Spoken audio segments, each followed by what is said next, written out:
the Jeff Meacham Network's Multiverse of Media. For over 15 years, the recognized symbol of excellence and the standard bearer in coverage of sports and entertainment.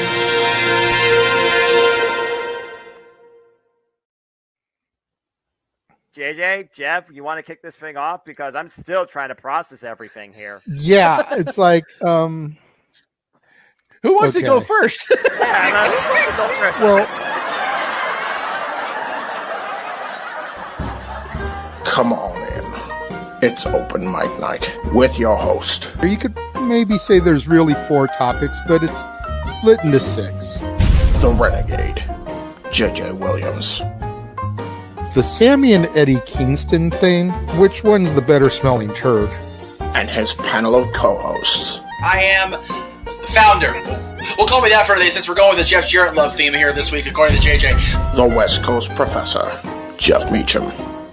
Karma is karma is karma. That's professional wrestling!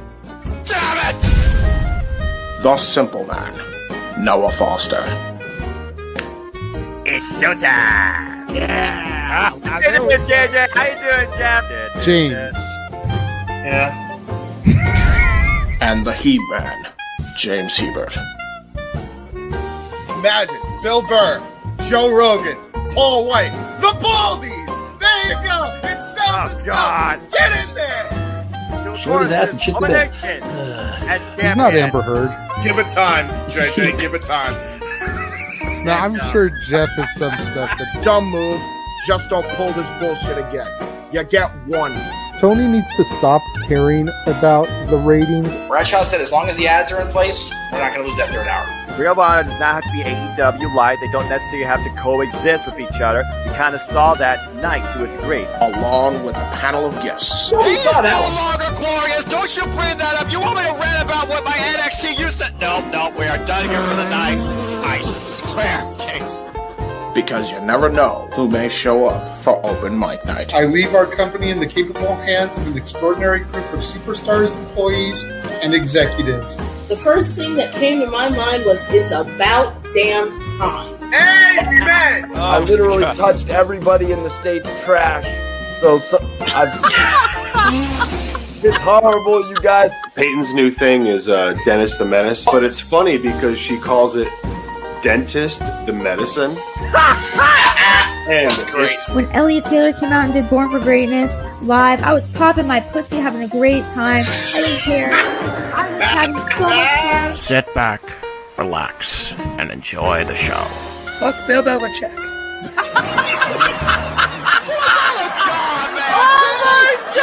Go there. How to do the friggin' football thing. We ended on wrestling, and then you bring in that shit. That just how the thing goes off the damn rails. Brilliant. Bloody brilliant.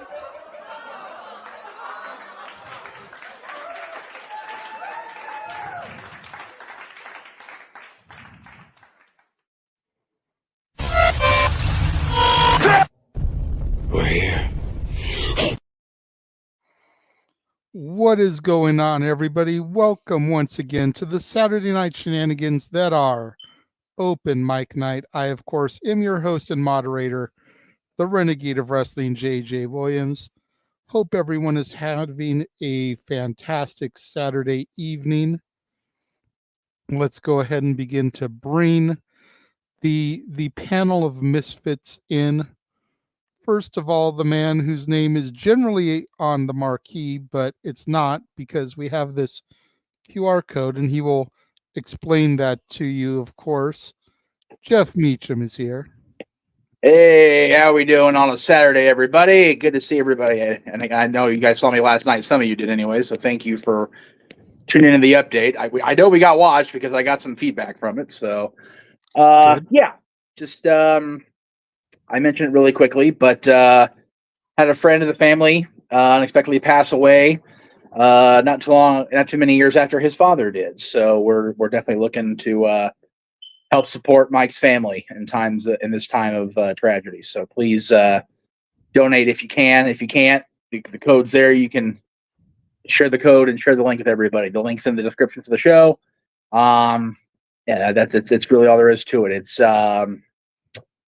Matthew, I wish we could get spicy because that way I could get the rest of this out of me. I've had the flu all week on top of it, so the GoFundMe should be for a freaking another shot of Theraflu. Good Lord, man, that's been my friend. I'll tell you that right now. Theraflu is beautiful. So yeah, that's where we're at on that. I think they're close to halfway there. So they're living on that prayer, as the great Bon Jovi would say. Yes. All right. Well, good to have you there. Let's go ahead and take that Good to be down. had. Let's go ahead and take that down just for right now because we want to see how it looks with everyone in here, and that we have to be readjusted. So that's true. That's true. Coming in next is one of the core four, bringing in James Hebert. What's going on, good sir? Glad you're able to take time out of your production and editing schedule to join us again this evening. I am doing lots of work, but it is becoming very much worth it. So had a day to myself for a change. Ended up having some banquet chicken, and I'm ready to go and talk some wrestling. So there you go. That's awesome. You were talking off air. Banquet chicken did come in the clutch, man. If JJ and I had not been committed to the top ramen and crystal light diet for Christmas to get the kids to get Christmas that year, banquet I think would have come in handy too, Jay. Banquet TV dinners were $1, and they hit the spot. Yeah, unfortunately, they ain't $1. Well, no. Oh no. No. I know that for a fact. No. While everything else has gone up in price, I think like top ramen has gone down in price somehow. No, well, that's because top ramen is what it is. No, no shut on top ramen. Hey, you know what? If you're good with having a high sodium count the rest of your days, top ramen's the way to go, brother. I'll tell you what. hey, you know what? If you eat top ramen, you can be the next YouTube turned musician, right, Joji? Shit. There you go. Yes. Happy birthday to Denise Salcedo. Yes. Yeah. We would love to get her on an episode of Open Mic Night sometime, but absolutely. I feel like she is the hardest working woman on YouTube. While we bring in probably the hardest working man on YouTube, and especially coming up this next week, you figure shows, multiple channels. Yes. Noah Foster is here. Welcome, what is Noah. Going on, good sir? It's too hot, too early here in the Midwest, and everything is expensive. This economy sucks, and I'm yes, yeah, pretty much. You got some of that Cali weather, man. Yeah, too soon here in the Midwest. Too soon. Damn it. It's awful. Anyway, happy birthday. Hey, we got the rain. We got the freaking monsoon weather from Cali, by the way. There's been enough of that as well. We finally got our grass cut. That being said, yes, happy birthday, Denise, and good to see you guys as always. Hello again, everybody. Hey. All right. Now bringing in a man you can see every Tuesday talking about all things sports. Our resident statistician, Stat Boy Mike, in the house. What is up, brother? Boy, oh boy, oh, what a day it has been. What a week it has been. I'm not going to bore everybody with the details tonight. I'll do that on Tuesday. But that's right. All I'm gonna throw out there for a little appetizer is he met the man who tomorrow, May 19th, is an important day in his history today. Ooh, May 19th. Very dangerous. But I'm ready to go. Let's do it. It's Open Mic Night, bitch. Yes. I actually like that. That might have to be part of the new intro. Clip that pice there, James. There you go. I forgot about the Brandy thing, man. We should have just given credit to Brandy. That way we could get him, on the good side of Cody. Because I saw that. They posted it to you guys. Yeah, it was hilarious. Look it in there somehow. Yeah. That came from a Dynamite promo, by the way. All right. Hey, either way, we'll work it. Last but not least, at least for now, yes, is the man known the internet over as Mr. Reliable. Reliable. Let's see here. What is Hello. up, Walter? Nothing much. Doing well. I've arrived, so I guess all that's left is to raise hell and then leave.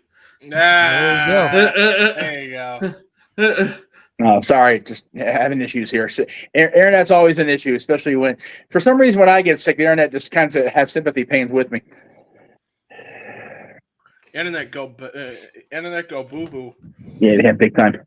Especially when you deal with a monopoly. You ain't cats with me.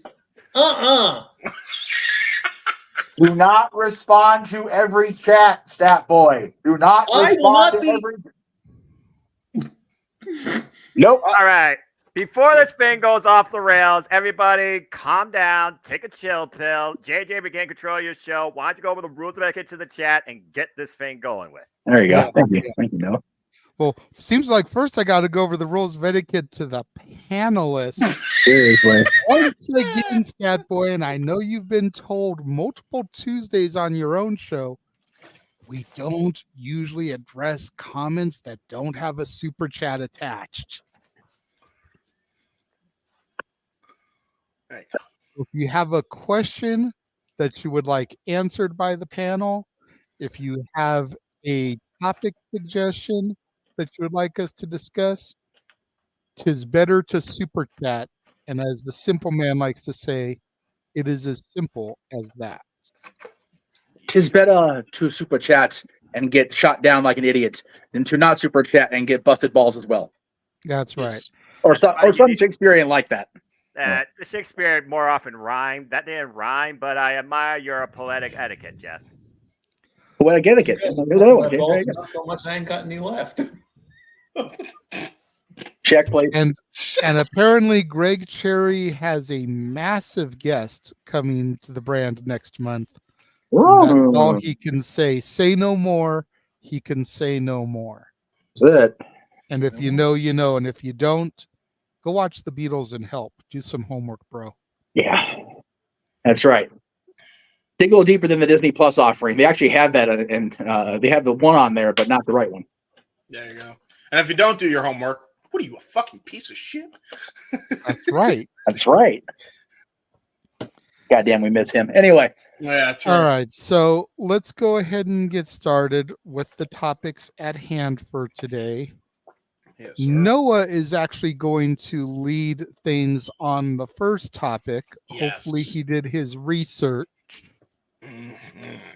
But apparently this week, Pro Wrestling Noah appointed Keiji Muto as their newest scout. And the long and the short of it is that in his initial outing press conference after being appointed, he said that he's not just going to be scouting Japan anymore for the top talent. He's going to be scouting worldwide. And he wants to work to strengthen the relationship with WWE. That's about all I know. Figured we would throw to Noah to talk about Noah. Yeah. I mean, it's not the first time this has been brought up as far as, WWE and Noah or Noah trying to work with other wrestling promotions. I mean, if you look at New Japan Pro Wrestling and Impact Wrestling, Pro Wrestling Noah has worked with those. Timothy Thatcher, of course, has worked with AEW. Timothy Thatcher formerly involved in WWE. But the thing here is Keiji Muto, the wrestling genius, of course, now retired, though his daughter, Great Sakuya, is, of course, doing kabuki-esque things on, Monday Magic, if you watch that.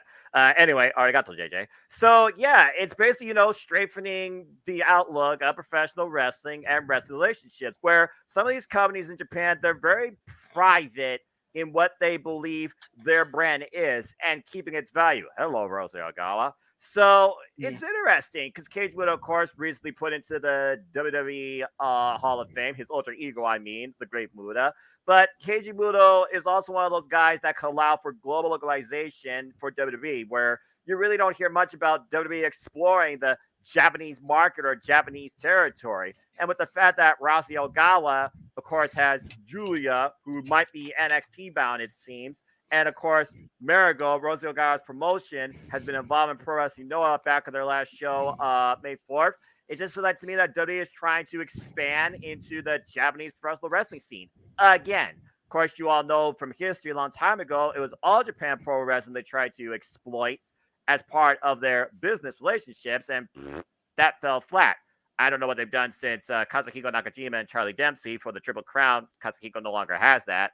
But bottom line, it's global localization. It's that blueprint that Triple H wanted to do a long time ago when he only had NXT, and now he runs the entire WWE, which I will say has been a lot better. I find it interesting because I know there's definitely some Pro Wrestling Noah roots within some of the talent in WWE, and the expansion of the women's division also intrigues me because I know Rosie O'Gara, for example, he wants to use the likes of Kairi Hojo and Io Shirai, former daughters of Stardom, in his promotion. So it feels like to me that WWE, Marigold, and Pro Wrestling Noah might all try to come underneath the same umbrella. But I think Keiji Muto has a bigger vision than that as well, especially you saw the All Together show from New Japan Pro Wrestling. So again, it's very brave, but it's the same mission statement he tried to employ back in 2023. But now he can because he's the fragging president. So I'm curious to see where this goes, and maybe we'll finally see a different Forbidden Door finally open. You kind of beat me to what I was going to go to. I see your hand, James, just a second.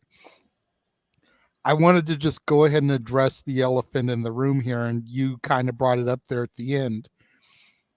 Is this kind of a response? I wouldn't say retaliation, but a response to the New Japan AEW relationship. Wouldn't surprise me at all. Go ahead, James. I saw your hand up. So the thing with that, and this is what's actually confusing about everything, because and unfortunately this is I didn't want it, you don't want this to be a factor, but sadly it is. Dipshit Tony likes to put his foot in his mouth, and the reason I bring up Tony and AEW is with obviously the New Japan and AEW partnership. There's also the partnership that New Japan has with Noah. I almost venture to think that if you not that Keiji Muto couldn't make it work politically, but if you work with the WWE, do you risk losing that working relationship with New Japan? Which one do you find more valuable? Here's the thing, James. Here's the thing. Hi, Jeff. You got to consider this bigger than Noah. You know how WWE is merged with UFC now. They're TKO. Yeah. It's Cyberfight Incorporated, the parent company of Noah, that could be initiating this. And their newly appointed president, Yasukai Okamoto, he has also been involved in this introductory press conference in bringing Keiji Muto in as a talent scout. So this is bigger than just Noah. But to your point, the United Professional Wrestling Alliance of Asia with 8 different promotions. Yes, Noah is underneath that umbrella, but also is Stardom and also is DDT Pro. And of course, Stardom and DDT Pro do work with AEW. I just feel like we're just bringing down more gates than mending newer private ones in a different matter. But I see what you're saying. I'm just thinking bigger than just Pro Wrestling Noah. It's more than just Keiji Muto at the end of the day, folks, and Noah and WWE. Well, I also bring this up because I feel like Keiji Muto, more than anybody, is on the side of we want everyone to get along and do the worldwide territory system. He's been wanting to do that all the way back when he was in All Japan. Hell, the whole reason Pro Wrestling Noah even formed is because he didn't like the carny bullshit that was going on in All Japan, so he fucked off with a bunch of top talent, and along with Mitsuharu Misawa leading the charge and creating Pro Wrestling Noah, which, by the way, still to this day has some of the greatest wrestling matches on the goddamn planet. Don't at me. Congratulations, by the way, to Kato Kiyomiya once again becoming the global heavyweight crown champion again. Hopefully he holds it longer this time. Damn. Let's hope. But I agree with you in the bigger picture, but how many times have we already said that, and how many times has that already dropped the ball? We still have the Vince issue. is not involved this time. It's strictly Triple H, and Nick Khan's the reason we have international PLEs. There's a reason why Backlash was so damn successful, the greatest success in WWE history. Here's the other thing, though, with that, Noah. Vince might not be there anymore. He might not be preventing it, but Tony Khan sure as hell is preventing it with his foot in his mouth syndrome.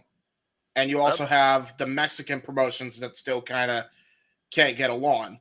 Well, WWE so far doesn't have a Mexican promotion partnership. What they've done with Latino World Order, Santos Escobar, Rey Mysterio, when it's private, they're trying to do something with that. But to your point, again, Rousey Ogala left Stardom because he didn't want to expand with AEW. In fact, he almost didn't want to expand at all. He was being private, and some would say talent hoarding. There's a reason why there's certain people that are so loyal to him that went along with his new promotion, Julia being one of them. Right.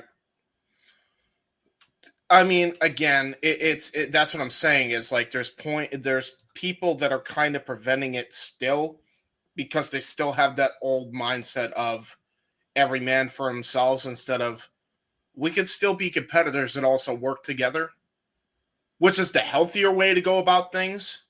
And in case you haven't noticed, the NFL is doing that right now with the UFL, and it's going to be producing a lot more goddamn athletes. So just saying, if Contact Sports is doing it, I don't know why we're not going in the same route, especially if you got WWE that's merging with the UFC and potential crossover potential. I'm sure they're going to be doing it with other wrestling promotions. They masterfully did it with the NFL better than freaking TK did, I'll tell you that right now. And, you know, meanwhile, you got CEOs that are, you know, so either they are so old school or they are so new school. And there's no in between. Very much. And by new school, I mean like Tony Khan new school, where he's just on the fucking message boards all day long type new school. Oh, God. So there's kind of that issue there. Otherwise, I'd be like, yes, you know, let's do that because that's another door that's breaking down. But with the way the egos kind of get in the way of shit, and we've seen that happen, the last 3 years now? Yeah, give or take. When it comes to this, like, it wouldn't surprise me in the slightest. Well, here's the thing. We don't know anything about Akamoto's right now except his motives. And right now it feels like he wants to do other work with other promotions, WWE being at the top of his list, and he's going to try and utilize Keiji Muto towards that as a scouting advisor. Right. So yeah. We'll see. Those are my thoughts and concerns, really. But otherwise, I think that's pretty cool that they're trying to strengthen relationships. I really like that Muto is trying to almost kind of gather a melting pot of some of the best in the world in Japan. I think that, you know, exactly what Noah's roots are is exactly how they started out, was get some of the best talent in the world to fight. So it's pretty cool. Yeah, again, I'll say it once, I'll say it again. Collaboration goes further than competition. Yep. I definitely agree with that. Jeff, what do you think about this? I mean, I know me, you, Mikey, probably Walter, have very limited knowledge in any of the Japanese Well done. Wrestling and everything going on over there. But what are your thoughts on this? I wonder how many people we lost during our Japanese professional wrestling chat. Right. We've actually gone up about 10 people. Fan. Yeah. This is what happens when you're a fan of all things wrestling. Shout out to me. No. That's exactly why you led this conversation off. First of all, formatting question. Are we talking about the streaming stuff in the main event, sir? I believe I did put that in the chat as the main event. Yes. Okay. So, sorry, I don't have the thing in front of me, and you know, flu-ridden brain. Okay, so I think a lot of the peripheral news we're seeing the last couple of weeks and the topics we're talking about are all going to tie into the main event topic tonight. So I'll save that part of it for then. But I don't think it's a a random act of chaos, if you will, that they're announcing that Muto is the scout. People, wrestling companies have scouts all the time. They have people all the time. Regal's been a notorious scout for years, decades now. It feels like. Can you imagine Regal and Muto sitting next to each other at a show, scouting talent? It's not too far out of the realm of possibility. It really isn't. That sounds like the beginning of a joke. If that random bit of happenstance were to happen in Reseda a decade ago, the entire wrestling world would have shit its pants. That's just the way it would have been. And honestly, as much as we know now, it still would be a what moment. So yeah. Accurate. But again, it's not an accident that happened to be announced that it's Muto and not random Japanese stunt double number 432. It's a great freaking Muta, So I think this is definitely strategic on Pro Wrestling Noah's part and him saying flat out that he's looking at WWE, and wanting to collaborate with them. I am just not surprised. Will it have something to do with the relationship or slowly eroding the lack thereof between New Japan Stardom and AEW? Very likely. I think this Forbidden Door concept that Tony claims to have pioneered, which is a crock of shit, is definitely on the minds of the wrestling world. And I feel that James has a point to an extent of we actually could have a full-on Forbidden Door type show if certain people, not just Tony, by the way, would stop putting their foot in their mouth and their head in their ass, which is a very unique trick to attempt. I don't recommend it for the amateurs at home. Both foot in mouth and head up ass. That's a really weird configuration. If you can twist that much, good on you, brother. Call the circus. If you're doing that type of yoga, DDP's pissed. I'm just saying. Yeah, seriously, if you can trips like that, Dallas Page wants you to call him tomorrow. It's on a Sunday. You can call down to Georgia. Ain't shit going on there because Chick-fil-A is closed. That's the only type of thing you can see in a Pixar cartoon, right, Elastigirl? That's right. Oh, shit. That's right. This is a really weird ass metaphor for saying don't be a social media twat. I mean, it's if you can bend yourself to get into the social media twat, then good on you. Again, Dallas Page, call him tomorrow. There you go. By the way, completely off topic. Fantastic Four is a part of Marvel, correct? Correct. How have we not gotten a freaking Incredibles and Fantastic Four crossover yet? I'm just saying. Because they can't make a proper Fantastic Four movie, first of all. They've waited, like 62 at this point? That's a fair point. Okay, so now I pissed everybody off in the span of my part of the segment. We'll go ahead and keep going. There are as many successful Fantastic Four movies as there are odd Star Trek movies. Yeah, that's true. Good reference. Yeah, that's a great reference. That inequality doesn't add up to me. The only type of success the Thing ever had was a no DQ CAW cheap plug. And that is valid as fuck. It was only for a year, by the way. That's right. Which makes the joke even better. Yeah, exactly. And now back to our regularly scheduled programming, Cyberfight and WWE. It's again, I don't think it's a coincidence that it happened to be Muto, so I would be very surprised if this didn't lead to a more a broader working relationship going forward. Paul Levesque is not a dummy. Other than proper screening of people in France, apparently, at press conferences. So I really feel like we're going to see something more of this, and I hope it's for the betterment of the industry. People will go back and forth every week. Oh, it's everybody's tribalist. Everybody wants, one or the other, and it's like, dude, the guy in the guy in the lower corner here, the lower left corner, is like, no. I'm with him. Wrestling is what it's about. Doesn't matter if it's WWE, AEW, New Japan, Pro Wrestling Noah, TNA, NWA, whatever. Just DCW, Rev Pro. As long as wrestling, NXT. As long as wrestling continues to survive and thrive like it is, I'm a happy ginger. Blue or not. Let's also to add too. You mentioned ECW. Rumors about that circulating. It may come back. Rumors, by the way, rumors. And then you also, I mean, just a hypothetical that I'm going to pose out there.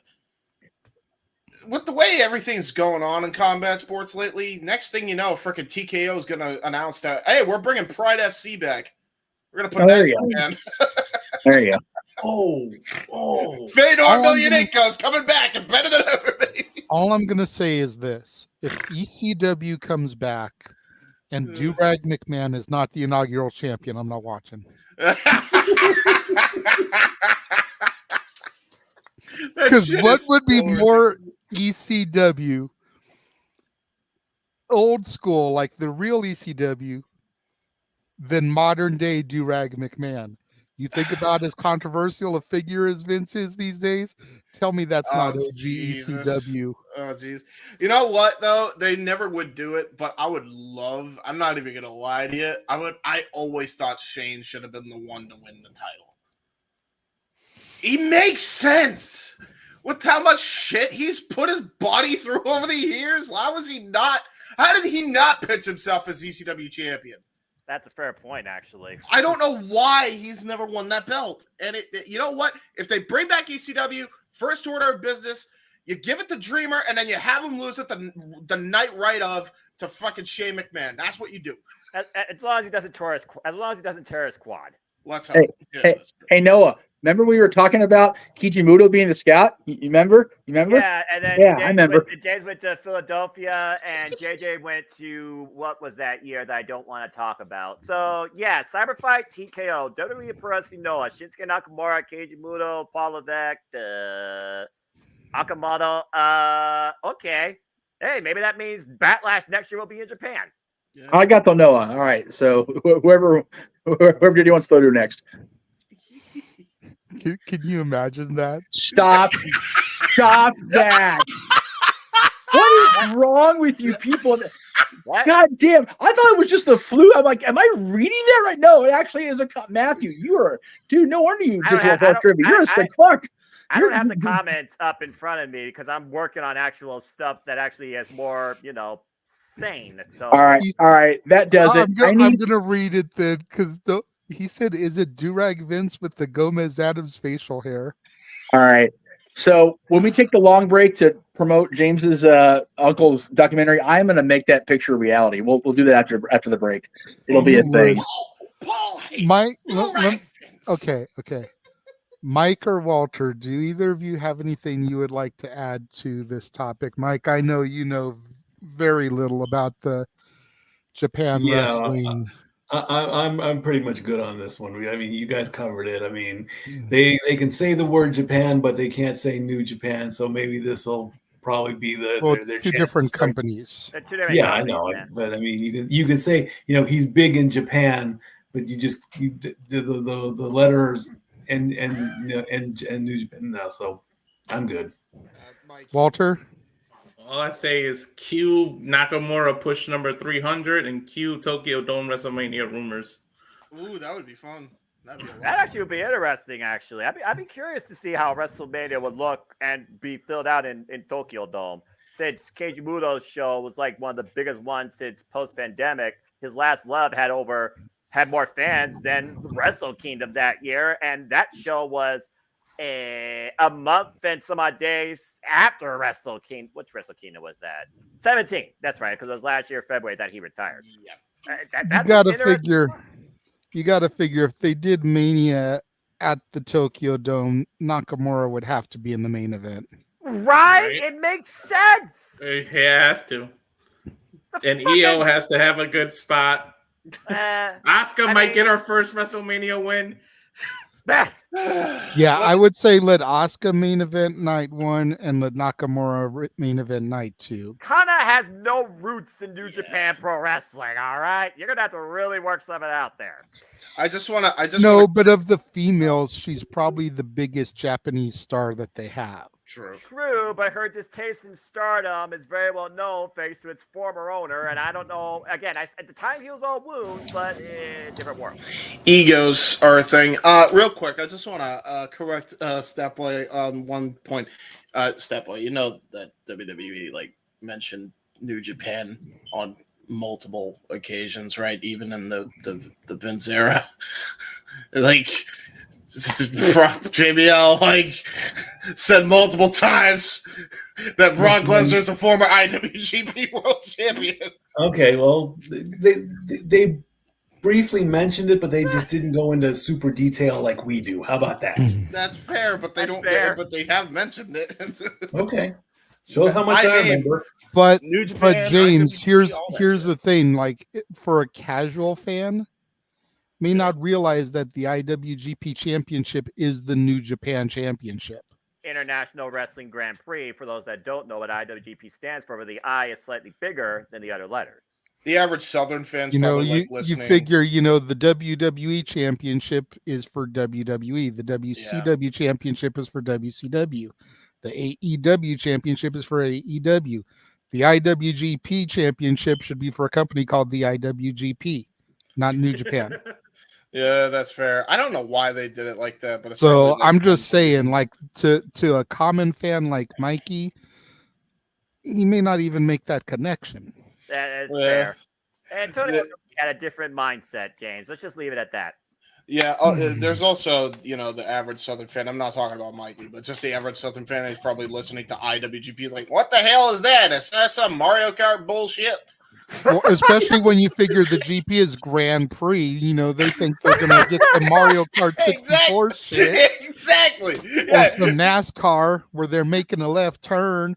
Where they go and body slam somebody in the middle of my race? Well, it's not NASCAR. How the hell do you watch a fucking bunch of cars going a damn oval 500 times for 4 hours? You fucking idiots! Hey, how dare you? I'm one of those idiots. So am I. I report on it every week. Exactly. Because you drink boxed wine out of a box while you're at the track. That way you can throw up in it when you get too drunk. Box wine? What the hell is wrong with this society? Tokyo Dome. NASCAR might be interesting. They're making a left turn. No, Tokyo Dome would have the Rainbow Road Circuit, bro. There you go. To be fair, they probably do have that at their Mario World, but that's a whole different conversation. Yeah, but no, I'm for anything that makes the sport that we all love better. So whatever's gonna make the sport continue, I say go for it. Yeah. No, we just managed to somehow turn a Japanese wrestling conversation into video games. Into Mario Kart because of the IWGP. At least Japan is the video game capital of the world. So at least in context, it makes some sense. Well, I've never played a Yakuza game in my life because I'm a cheap ass. Hey, Yakuza game slap. I'm just saying. Well, I mean, yeah, you want your closest Japanese experience, you play those because every corner has a damn minigame. And for some reason, because it's Okada and the rest of the New Japan top stars are part of the Yakuza Japanese mafia. Ironic that you would bring up Kazuchika Okada, because we did get a super chat from Emmanuel that mentioned AEW sucking every talent from the other company, being New Japan, because we were talking about Noah. Well, in context, he's not wrong, but that's kind of what you need to do to have a globalized landscape to try and reach out to a global audience. So, what's your point? Well, side tangent, has it been working for them?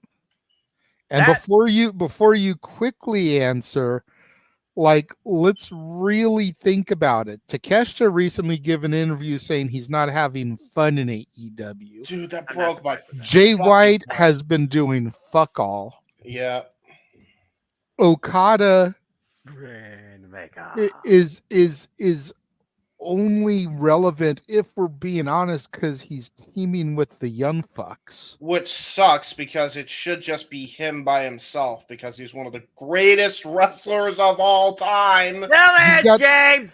You've got people online saying, and I'm not going to go as far as to echo their sentiments, but again, this is casual fan perspective, so keep it as such. Don't come after me, Noah, for what I'm about to say, but you've got people on the internet saying that that Logan Paul is what Will Ospreay wishes he could be. Huh? Well, everyone's entitled to their opinion, so Because at the very least they're saying that Logan Paul is more charismatic and has better mic ability than Ospreay. I'm not saying I agree with them, but if the casual fans are saying this on top of everything else that we just pointed out that we know is true, is signing every New Japan talent to a deal over there really working out for them?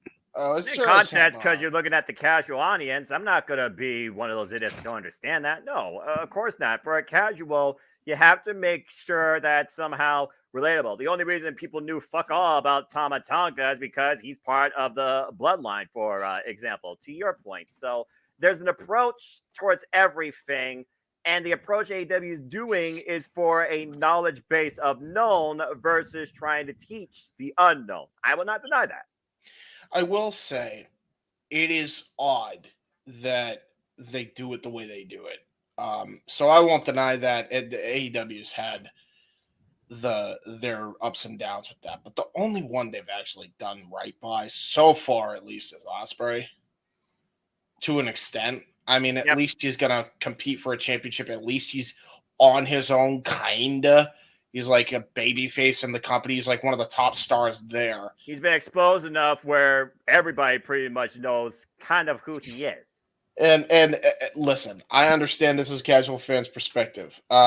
Listen, you're all wrong, and you all should feel bad. There's no way Will Ospreay is not better on the mic than Logan Paul. He is 10 times what Logan Paul wishes he was on the mic, dude. That is absurd. That is ridiculous, James, dude. everyone's entitled to their opinion. I know, but it doesn't make it right.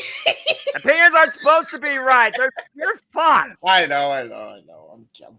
I know. I'm just messing with you. What the fuck, though? Society. Like, all right. Yes, he says bruv a lot, but the dude, the passion on Will. On him every time he steps into that mic is like he's one of the shining stars in that entire top star division. Like he really is. Yeah. I think he could legitimately like have a promo battle with MJF. I think he's that good.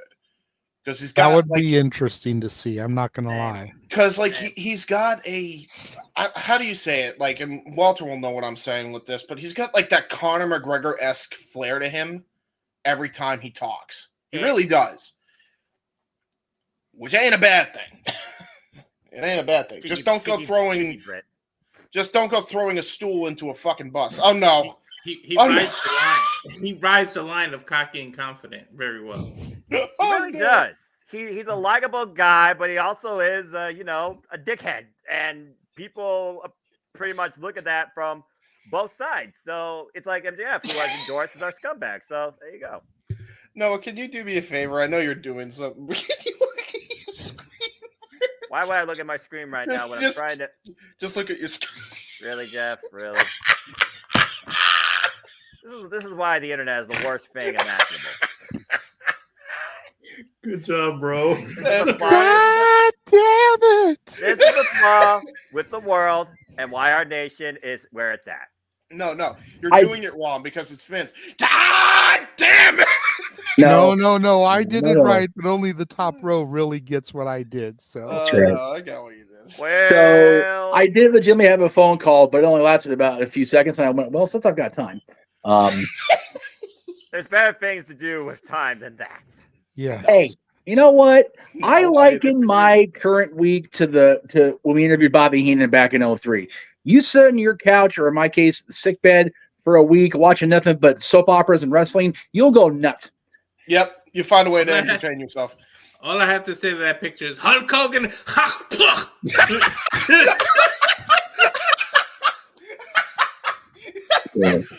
Hogan. And with that, And with that, we're going to go to a commercial. Oh, there you go. Christ. We're going to show you guys what you can see every Tuesday when the Stat Boy opens the doors to the sports bar. Stay tuned. I think. And now, preview time. So let's take a look at what's coming your way.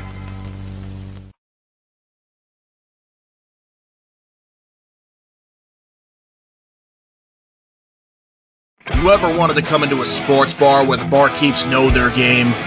Well, the Jeff Beecham Network Multiverse of Media has got a production just for you. Sit down and relax as the Stat Boy and his partner break down the statistics in all things sports. Whether it's football, basketball, motorsports, baseball, hockey, soccer, professional wrestling, mixed martial arts, boxing, and much, much more. All are welcome. Your barkeeps here keep you up to date and in the know of everything going on in sports, while also having a pleasant conversation about it all.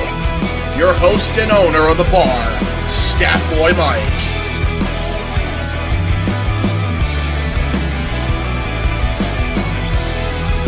His partner in crime, Dory Lou.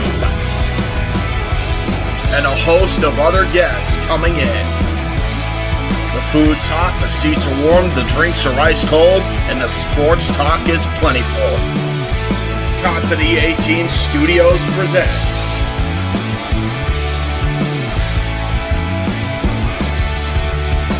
Stat Boy Sports Bar. Take a bar stool and enjoy the show.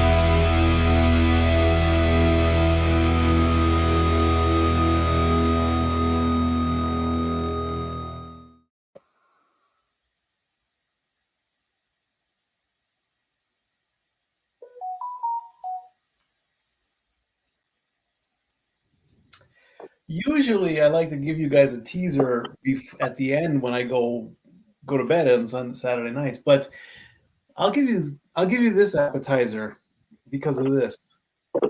2 words: competitive eating. It's a thing. Check out the sports bar on Tuesday, and you'll get the rest of the story. Amen to that. Amen to that, brother. Scary as hell too, if you really think about it. But I'll save the main course for Tuesday. Yeah, it's the main course. I see what you did there. Thank you. And his main course has a first name. It's OSCAR. His main course has a second name. It's MAYER. No. I think that's a bunch of baloney you're spewing there, JJ. I have And not if you messed don't with that know, meat. now you know. I have not messed with that meat by product brand in I don't know how long. Yeah, so that was funny though. That was good, James. Good one. Way to spam a bunch of nonsense. Speaking of byproducts, let's go back to AEW for a moment. Oh yeah! Oh Jesus! What a stab in the jugular! I kid. I'm really trying. I'm really not trying to take too many shots at AEW tonight. I'm really not. Actually doing all right. No, but this is an interesting conversation point, as it was announced a few days ago that on the road to All In, AEW is basically taking up a residency in Arlington, Texas. The hell? All those episodes of Collision and Death Before Dishonor will be in the same venue. Oh. Interesting. Yeah. So I have 2 trains of thought here, very Harvey Dent-esque. On the one hand, it's goddamn, we're beating another fucking market to death. Just like we did Chicago a couple years ago. What the fuck are you thinking? On the other hand, it's like Texas is a huge market. You think about the Von Erichs, of course, the Iron Claw movie just dropping on Max. which they decided to promote during a King of the Ring episode instead of AEW television, but I digress. They promoted a lot tonight. There were plenty of commercials this week on Dynamite, though.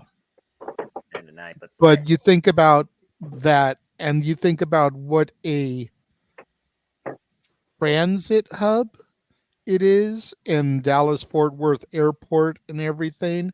It's easy to get in and out of for talent coming from pretty much any part of the world.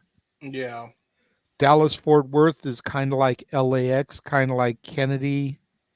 You know, I would not be surprised if after the show on the 17th, they all don't just jump on a couple of planes and fly to the UK together from there, because why disperse and go back home just to then catch a flight? You know what I mean? It's like that's a huge hub, and then you get a whole week of promotion in the UK for All In. I think they've got it set up to do Dynamite from the same venue as All In this year. From Wembley Stadium? Or somewhere nearby. I think they're kind of doing the WWE approach this year. They may not be in Wembley per se, but I think they're doing the show in the UK. I mean, Maybe the Impact O2? Wrestling used to run in the O2, so it's not too far-fetched to find something near Wembley to do AEW. Let me check their tickets. I'm curious now. So I'm curious what everybody's thought is about it. And Matthew makes up a great point. It's smart that they're working a 2,500 seat venue. Definitely going for a smaller venue than what they've been booking. But can they fill it 6 times in a row without burning the crowd out? Now, Arlington isn't El Paso. It's not Dallas. It's not Houston. So maybe Arlington is clamoring a little bit more for the wrestling. I don't know though. Like I have skepticism, but I do have a positive outlook on this one. I saw your hand, James, but I do want to go ahead and throw it to Noah first as the primary AEW head on the panel. Plus, then he can get his thought out and go back to what he's working on for church tomorrow. So That's fair. That's fair. Well, again, I look at all things wrestling, but I guess I'm just the AEW guy because I'm just like, this is great pro wrestling. I don't know. But I know Mike doesn't watch it. I know like James has been very cynical of it. I know I'm on the verge of ceasing watching it, and I don't know where Jeff and Walter stand with the product. So I figured I would go to you first on this one. I know you'll have a positive outlook more than likely. Well, that's the only way you get ahead in life, and the only way you can try and enjoy wrestling. So fair enough. First off, to echo your thoughts, because these are all just Saturdays. Yeah, there is nothing booked that last week before All In. So Monday, the August 19th, all the way to Sunday, August the 25th, All In. There is nothing booked right now on AEW's website for tickets to a Dynamite, Rampage, or Collision that week before they go to Wembley. So you very well could be right there, which would be huge for AEW to try and do their first internationally recorded telecast. But as far as this goes, to me, it almost feels like finding like that key centralized location to get a feel, an idea, and maybe, like you said, a centralized hub. Like I always said, Impact Wrestling is like the mecca, the beacon, the center of the industry, because anybody can come in and out of that company and go anywhere else that they want in the world. So I think that it's smart strategy to focus content, at least for one of your shows, from a sizable, reasonable venue with a nice schedule, because we know all the Dynamites, the Rampages up to that point, they're going to be booked in different things. I mean, hell, they're doing Dynamite in California while they're doing Collision in Las Vegas this coming week. So there you go. So I am kind of curious to see how this does shape that month of Collision. And the fact they're only doing that on Saturdays at the end of the week, and they didn't apply that to the Dynamite, which is the premier flagship show. And Rampage, which usually follows, its own thing when it's not competing with the damn NBA or NHL. Damn it. Well, those two things aren't running during the summer months. Hockey playoffs should be over by the beginning of July at the latest. Yeah. Well, thank Christ. Starting to get pissed off. And they do have one Friday. They're doing Ring of Honor Death Before Dishonor from the same venue. Well, I have seen them do Ring of Honor and Collision. Yes, that's right. Ring of Honor Collision back-to-back days. I'm pretty sure they did that WrestleMania weekend. I think they did it last year with Final Battle. That almost seems like just a normal thing to do within the same building. But the fact they're using this same building 6 other times on just Saturday, it's odd, but it's unique. And it almost sounds fair heading out towards what is truly their biggest show of the year. And again, I said last year, will the sequel surpass the pilot? Completely up in the air. So I like that they're trying to work within, I think, a reasonable capacity, but they're focusing a single month of content for one of their shows in that location. It's almost like when Impact Wrestling did just a constant chesting of tapings from Sam's Club in Las Vegas for a good period of time, including the freaking Plus specials. They almost centralized there for a period. I thought Impact was actually going to try and centralize actually this year, or TNA. So maybe AEW is just trying to find, that spot where they could do this type of stuff heading into, a major pay-per-view or their biggest pay of the year. I don't see them doing RNA like every year, but maybe this is just one of those approaches where they're trying to conserve heading into their biggest pay-per-view of the year. I'm for it because, again, you're going to recognize where they're at. It shouldn't necessarily affect the audience if the audience, keeps cycling out who gets the tickets and what. Because I imagine they're not going to do get all these shows with a single pass. That'd be futz. I imagine they'll probably do 2 or 3. So I'm just curious why they chose Saturday's Collision for this versus the other 2 shows. But then you talk about capacity. If it's only 2,500, that seems fair for a Saturday night. Well, that plus, let's be honest. Ever since Punk left the company, collisions have been very lackluster. I'm just going to leave it at that mildly. No, I get you. It feels like Dynamite is still a hot ticket. That's their A show. Yes. People are going to tune into that regardless. Yes. But more and more Rampage and Collision have gotten to the point where if I'm home and I'm not busy, I'll watch them. But if I don't watch it, I don't feel like I missed anything. Yeah. I get that. I get that. Besides the Collision, it's like main event. Besides the Collision main event and opener, the middle's so it has been like that. As somebody who watches it weekly, because it's there. It's pro wrestling. I live on pro wrestling. I just don't do it like Nick Nemeth. And it does look like every time I throw this up, I just caught there is a Thursday Collision, so it's obviously being preempted. Bloody hell! 1 week at least. No, sir. It's being recorded to air August 3rd. Oh, okay, that makes sense. So it's just not going to be live that week. Correct. Why would it be? Why would it not be live that Saturday? Not sure. On August 3rd. Probably a concert. Oh, right. The venue probably would have been. The venue probably. Yeah, probably. Because you got to, of course, work with Taurus, directories. This is the first AEW. I'm curious if this is another plan they do for maybe their biggest pay-per-view of the year. Whether or not they apply this to Revolution or Full Gear remains to be seen. I'm curious what this leads to, considering, once again, why the fuck do they do this? After All In, the following weekend, JJ, we're back to Chicago at All Out. I don't like that. August 3rd is also SummerSlam. That's exactly why they're not going live right there. That is exactly why. Yeah. There you go.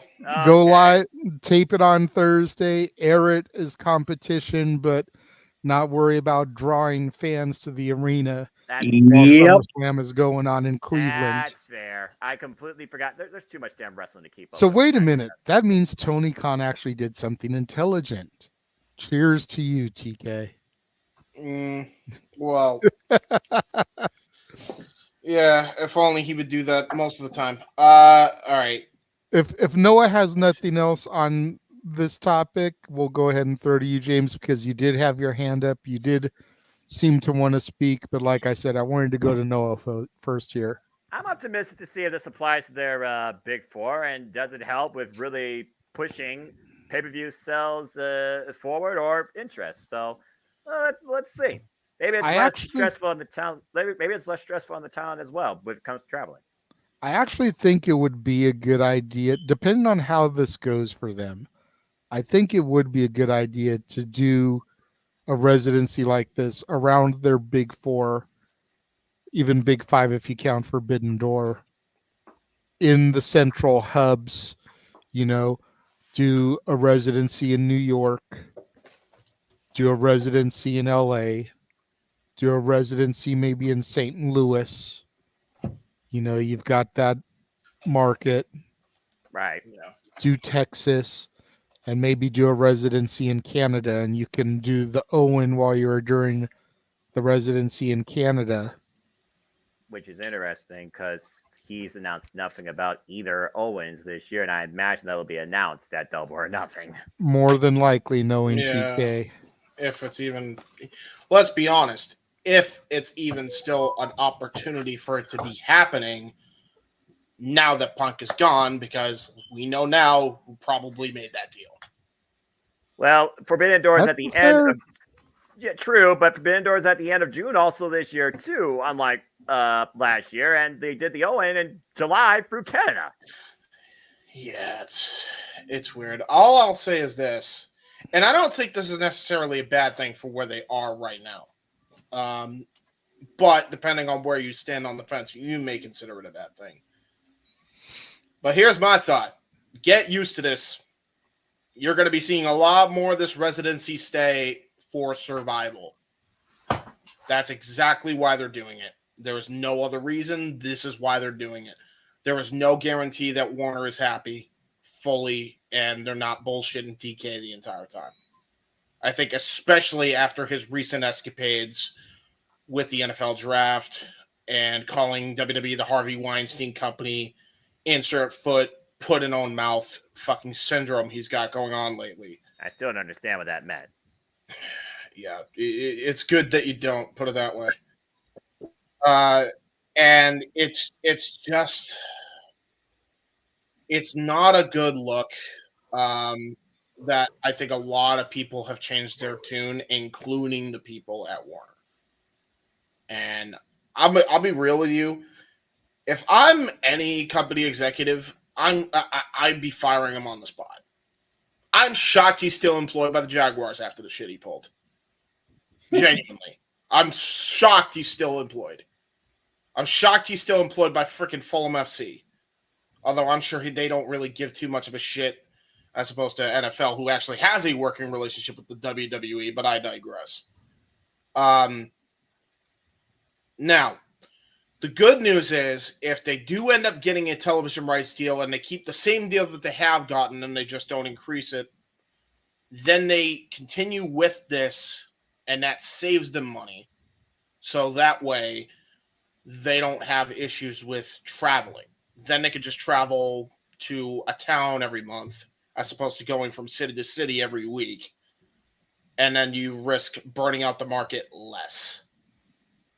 I think that's going to be a continued trend moving forward. I think this is more than I think this is an experiment for that test more than anything. And then I think we're going to see that coming on a lot.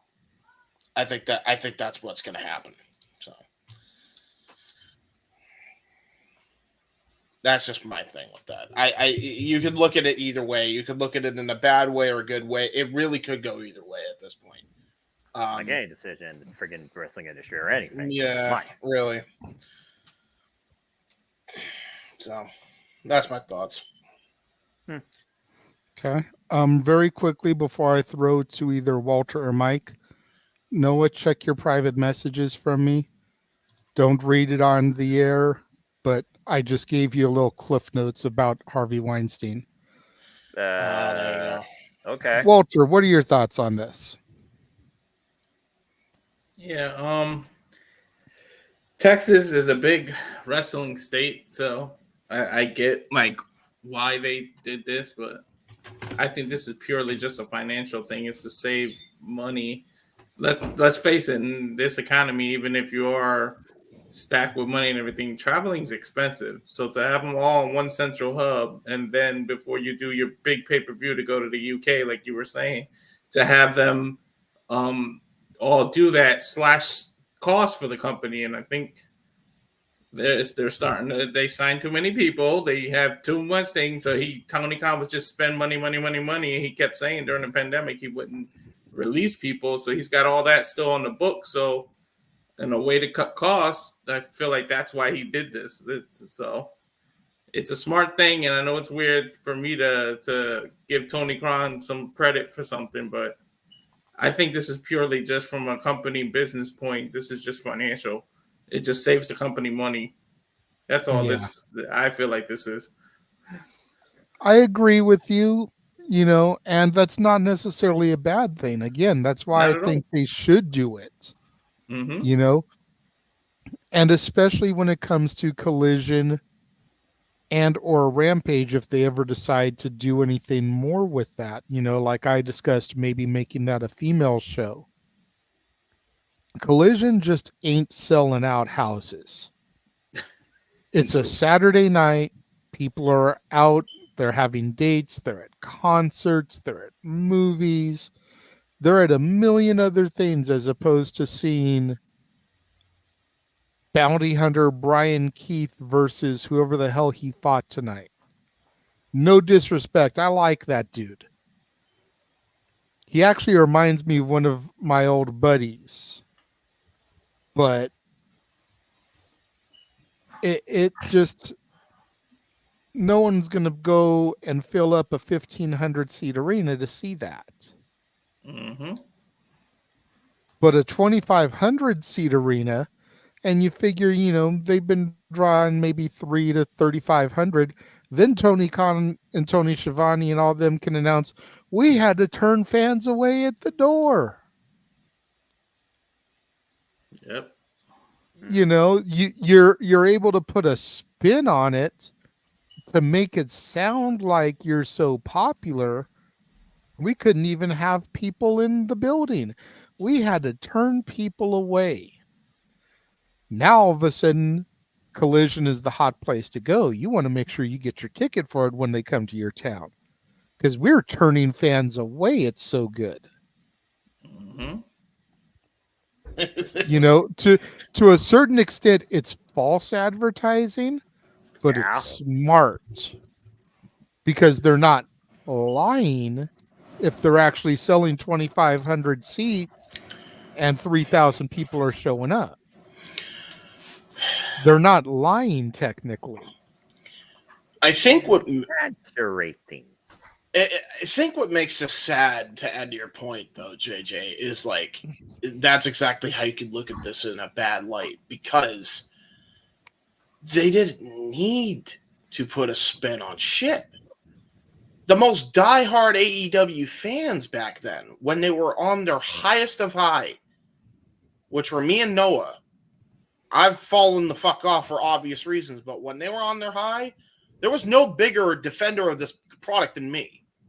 I was going to bat for them any way I could, especially when Tony Khan was being accused of being racist all that time ago, or the time where they said he's not having sellouts, and he was, or that he's not selling enough merchandise, and he was. You can't say that now. They've fallen off. Every metric down. The only metric that has been up there, and you can't tell me it's the only one that matters, because it's like not even a third of what the fuck is the general consensus of how they make their money, is their pay-per-view business. That's the only thing that's up right now, is their pay-per-views. And that goes for AEW and Ring of Honor, because they both bang. That's it. Their TV product has been god-awful. God-awful. With the exception of Dynamite on a rarity lately. You know, you're not building up stars correctly. Like, the only one they've done that successfully with is Willow and Mercedes, which is the TBS title division. No, nobody else has meant shit. Maybe you could make an argument for fucking Jericho and Hook. But I think even that's a stretch because Hook was already made and Jericho's a fucking legend in the sport. And really, it's just going to do more for Jericho than Hook anyway, because he's just trying to reinvent his character for the upteenth time, which is already working. So at the end of the day, it doesn't even matter. Like, I don't even know what the fuck we're doing anymore. And there's reasons why we're at where we're at right now. If you're going to Texas, you should really take a hard fucking reset and go back to what made you get to the dance in the first place. Long-term booking. God, you need long-term booking. And I'm not talking about just for the pay-per-views. I'm talking about for the television leading up to such. Because that's what AEW was the master of that once upon a time. I don't know what the fuck this AEW is now. But oh my God, it's like a haphazard shit show. Still, it hasn't changed since I stopped watching. It's been this way since I stopped watching the weekly product every week. He changes that while he's in Texas somehow, then maybe there's hope. And he can't just come up with a full-on plan A. He needs to have a plan B and plan C in case somebody goes down hurt. Which we know infamously when that happens, Tony Khan panics and loses all fucking long-term booking plans. Happened with Cody, happened with Punk for two very different reasons. We saw it with the TNT title division. We saw how he handled the world title division when Punk got hurt. So, if he can't do it, appoint somebody to him and delegate. But that's what he needs to do if he wants to turn this ship around, because, you know, this is a safe space for now, but how long is it going to be a safe space if you keep doing this every week, where you go and basically block out a whole state to fucking run shows? Hear you.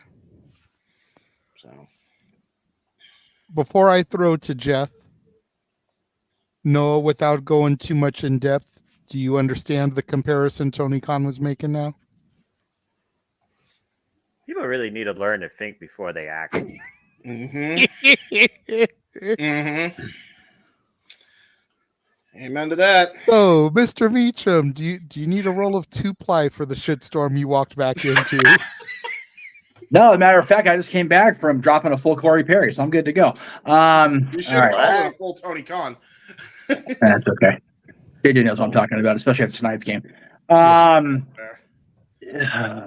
So I had a really great crack to lay on Arlington about the fact that they want to see great competition because their sports teams suck, but the Rangers beat the Angels tonight. So, but you know, is that really saying much? It beating the Angels in May, not so much. The Cowboys in Arlington, yeah, they could, yeah. Oh, I tend to agree with you, boss, that it's just cost cutting more than anything else. It's one of those, you know, they're bleeding money every time they go out, and you know, there's a very well-known former Turner executive who happened to run their wrestling division once upon a time that, you know, talked about cutting out the house shows when he first got there because they were losing money every time they went out the door. And they were hand over fist. Every time they left center stage, WCW was just going out in the red. Yeah, he literally said it's WCW 99 right now. Yeah, I tried to watch an episode. It turned into one of those, it wasn't what it was advertised to be, because they basically were doing a watch along of the Nitro from yesterday, 25 years ago, May 17th. And it was a shit show of a Nitro, but they really weren't watching along with it. It was more of a attempt to compare the two products. And he's even said himself, they are diametrically different for a variety of reasons. But the bottom line is, you know, AEW hit the iceberg far sooner than WCW did. Mm-hmm. And WCW was never meant to steer away from it. Yep. I've said that so much. I think that Aaron and the No DQ team are determined to have that on my epitaph. The fact that I agree with Eric Bischoff on all things. But it's truth. I think it really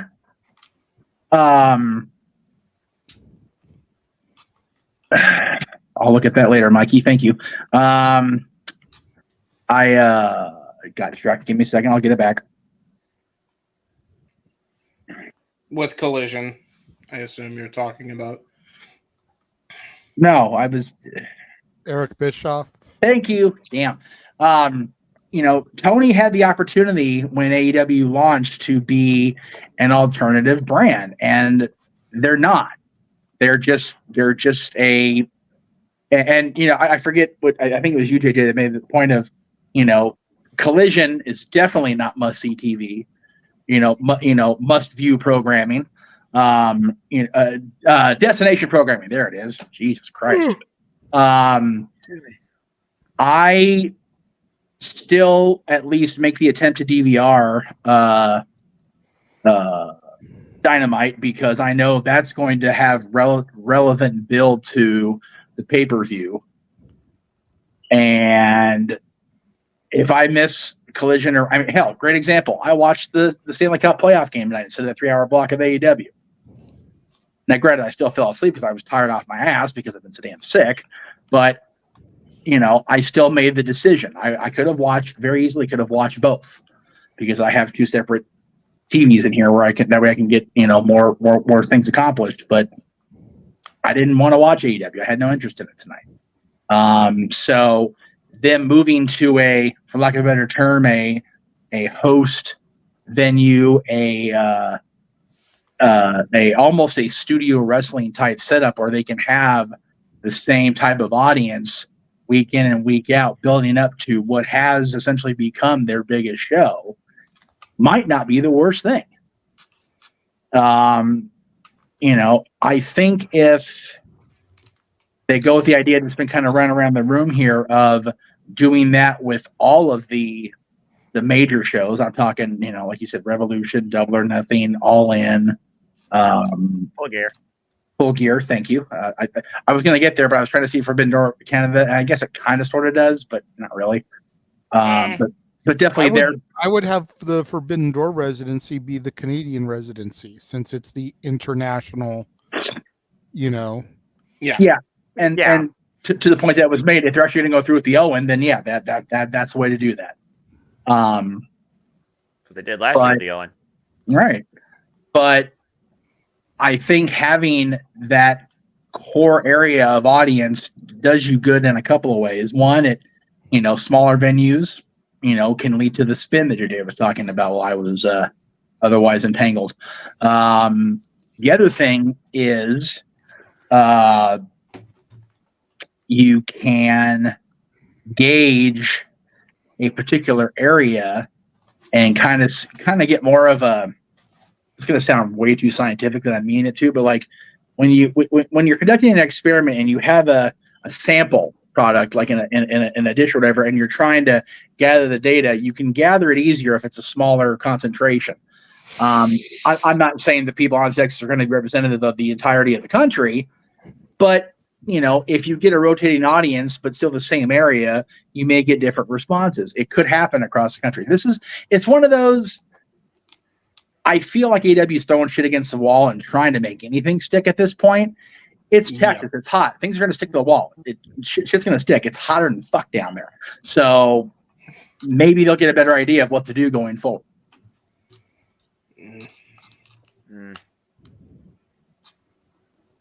And I'm seeing as I go along here the messages in the chat room. For those of you that are new or haven't been around in a while, please don't forget, if you would like your messages or chats addressed on screen, super chat, because we will definitely get to it. Absolutely. Mikey, have you got anything that you'd like to add?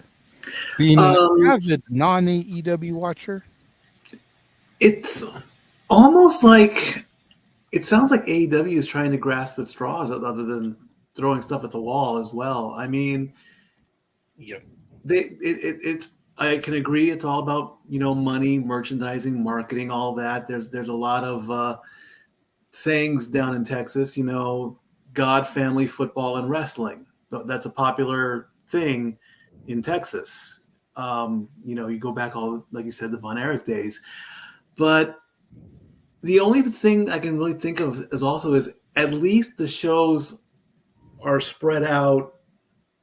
It's not one right after the other immediately. They give it a little bit of a break, and then they do the other stuff. So, and also it's like we loved the center when we went to Battleground and we went to PWG. We would have gotten burned out. I can understand the burnout comment too. I mean, to go to the same place, you probably would get the same people, and that's not all a bad thing. But I would get burned out by the third or fourth show, and I wouldn't know if I'd be that one person that would want to do all 6. So I'm kind of iffy on it, but hey, if it works, it works. If it doesn't, you seriously got to think about throwing in the towel at this point. I mean, it's like I said, it's almost like it's a last-ditch effort. They're getting to that point. I definitely agree. Yeah. Ugh. All right. We got Walter too. Has he gone? I thought Walter spoke on that. Yeah, he said he did. Yeah, sure. Yeah, I went. Just making sure. I think James is just tired, the heat, and I think we're all just tired of spinning the same spoke when it comes to the booking strategies of this company. I was the one that brought up that it's purely financial. Like, it's all financial, yeah. Yeah, you're right. I'm sorry. Yeah, that's fair. And Noah's exactly right. That's exactly what it is. I feel like we're beating a dead horse more so than freaking most topics of this company. I feel like it all goes back to the same issues every time. Yeah. All right. Well, we're going to throw to commercial. We're going to throw to Noah's favorite commercial, our watch long trailer. It might be a little outdated. I don't think I ever re-updated it after the last watch longs. So those have happened. Go check those out in the archives. But everything else is stuff that we're going to be covering here across the multiverse.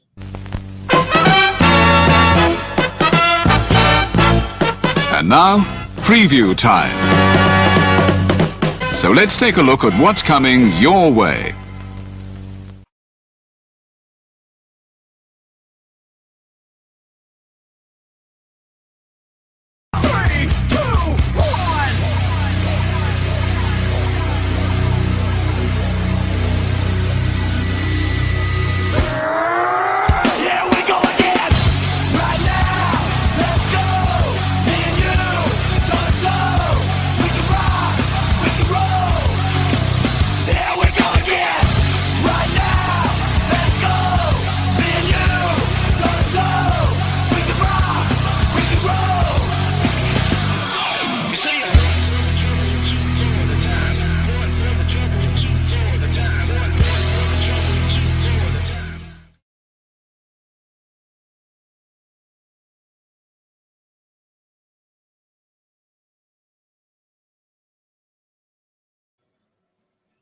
Even tired and extremely exhausted and fatigued, I still have to always say all the wrestling, all the wrestling, all the wrestling, all the wrestling, all the wrestling, all the professional wrestling. Damn it! But seriously, WrestleMania in Las Vegas on Easter Sunday on 4/20. What the fuck are you thinking, WWE? True that. Well, I saw this on the Twix while the trailer was playing. I think I know what match Noah's looking forward to on Dynamite this week. Yeah. What the fuck? Wee woo, wee woo. What? Wee woo, woo. You know what the sad part is? It's probably going to be a banger. Like, honestly. Like, the problem is Bryan Danielson can get a match out of a damn broomstick, and Satnam Singh's actually, like, pretty damn movable for a big guy, so Yeah, I mean, he's not a great Khali. He's definitely not a great Khali. Although Great Khali, once upon a time, could move. He actually jumped over the top rope once upon a time. He moved better in New Japan, though. I'm just saying, James. Oh, yeah. Yeah, I know. This was before the earthquake that fucked him up. Poor guy. Anyway. All right. So the next topic is a little bit more retrospective. This past Thursday marked 2 years since Sasha Banks and Naomi walked out of the WWE. Oh. And I wanted to take a moment and kind of reflect on a number of different things. You figure what they were trying to fight for. You know, the women's tag team division, has it gotten better? Has it stayed the same? Has it gotten worse? Has the stuff that they were trying to fight for kind of come to fruition? Did they make any waves? Did a change happen? And who in those 2 years did the best? Now, I don't know a whole lot of what was going around prior to their leaving, because you got to remember, 2 years ago, I came back. And while definitely the women's tag team division has still had quite a few stutter steps, I think especially with the way NXT is building up a women's roster, arguably, as Noah has agreed to, the second best women's division in the States, I definitely see some headway being made there. Mm-hmm. Now, they still don't have any organic teams, really. Most of them are still people thrown together. But I feel like that's better than nothing, especially if the teams make sense, like a Candice and an Indy, like a Alba and Isla, like a Caden and Katana. You know, they're still thrown together teams for the most part, but they work. So I feel like that's had some improvement. There was a question in the chat room earlier about who the NXT Women's Tag Team Champions are. Since we are discussing tag teams here, I'll go ahead and address that. There are none. Yeah. If that guy is still watching, Alba and Isla unified the titles with Ronda and Shayna, losing the NXT tag titles to Ronda and Shayna, and there's only been one set of women's tag titles since then. Yes. Which at first I thought was a mistake, but now that we're getting this NXT Women's North American title, I think it was the best thing they could have done. Mm-hmm. Because there's way more singles wrestlers in NXT than there are tag teams. Yes. So to give those up-and-coming women, your Sol Rukas, your Kalani Jordans, a title to fight for, while the other women go after the main title, I think is brilliant. Yeah. When it comes to who did better of the two, I got to go with Trinity. I got to go with Naomi. Yeah. Yeah, Mercedes had a decent little run there in New Japan that only the diehard wrestling fans saw. Not trying to make fun of, but the Noahs of the world that watch all the wrestling. Most people have no idea that she was there. Yeah. You know, she won the title and within like 2 months was losing the title. And then was supposed to become the New Japan Strong Women's Champion, but fucked up her own move so that she got injured. I want to try to blame Willow for it in this bullshit storyline. Then there's all the shit that went on about her in the meet and greet circuit during the time when she was gone. Whereas Naomi reinvented herself under her real name, Trinity, went to Impact, freaking defeated Deonna Purrazzo, made her tap, had a lengthy run with the Knockouts title, arguably the greatest women's division in the States. Damn it. And has been welcomed back to the company with open arms. Has she had the greatest run since coming back? No, that's questionable, depending on how you look at it, but she's back in the company. Mercedes is supposedly where the best wrestle, but she ain't had a match yet. How good is she really? And yes, I get she's not fully healed, but it helps to make the joke there where she's in a company where they say the best wrestler and she's not wrestling. So clearly you're not the best. Mm. I'm going to go to the man whose name is not on the marquee tonight because it's a QR code. Jeff, you start us, or no, my apologies. I forgot that Mikey put in the private chat he wanted to go first. Yeah. Go ahead, we'll go to Mikey first. I'll go after Mikey. How long do you prep something before it burns, and how long do you set up? Okay, now, yes, you said Mercedes is injured. Fine, I can factor that. This is why Naomi Trinity has done better. So I agree with you with that. Okay, she needs if she doesn't get well fast quick enough, and if she doesn't start wrestling, that's going to be another nail in the coffin for her and AEW, straight out. As far as also, things getting better in the women's division, absolutely. I mean, look at the current WWE Tag Team Champions, women's, Jade and Bianca, absolutely. You brought in Tiffy Time. Okay, great.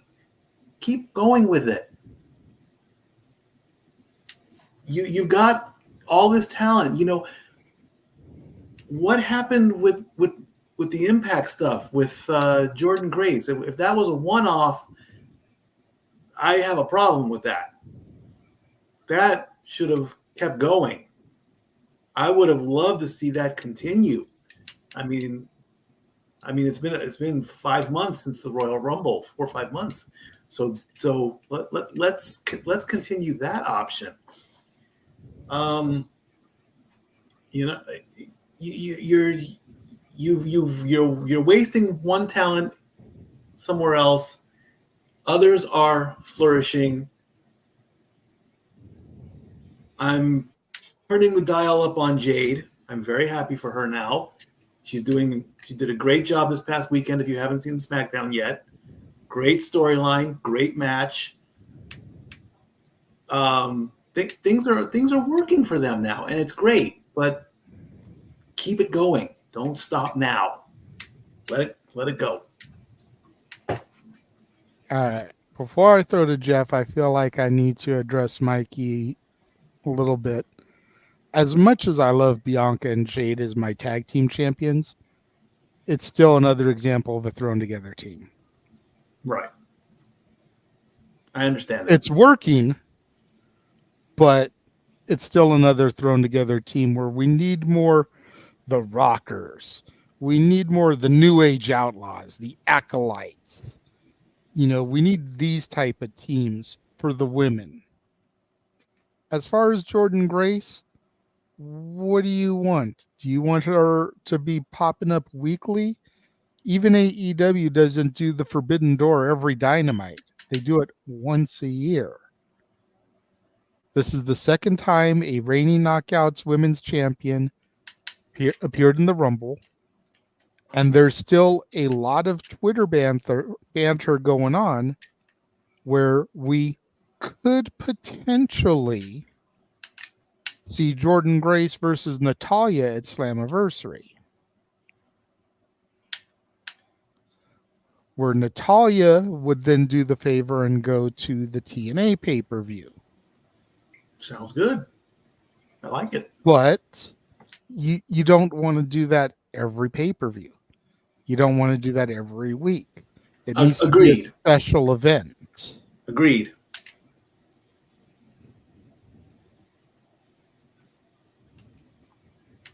The other thing to keep in mind is both Mickie James and Jordan Grace being in the Rumble was as a result of Scott D'Amore and Triple H working together. Scott D'Amore's no longer the go-to at TNA. So the guy running the wrestling side of Anthem is not as broad-minded as Scott was. As far as the anniversary of the walkout, I cannot take credit for this thread, but I will definitely run with it. Think about it this way.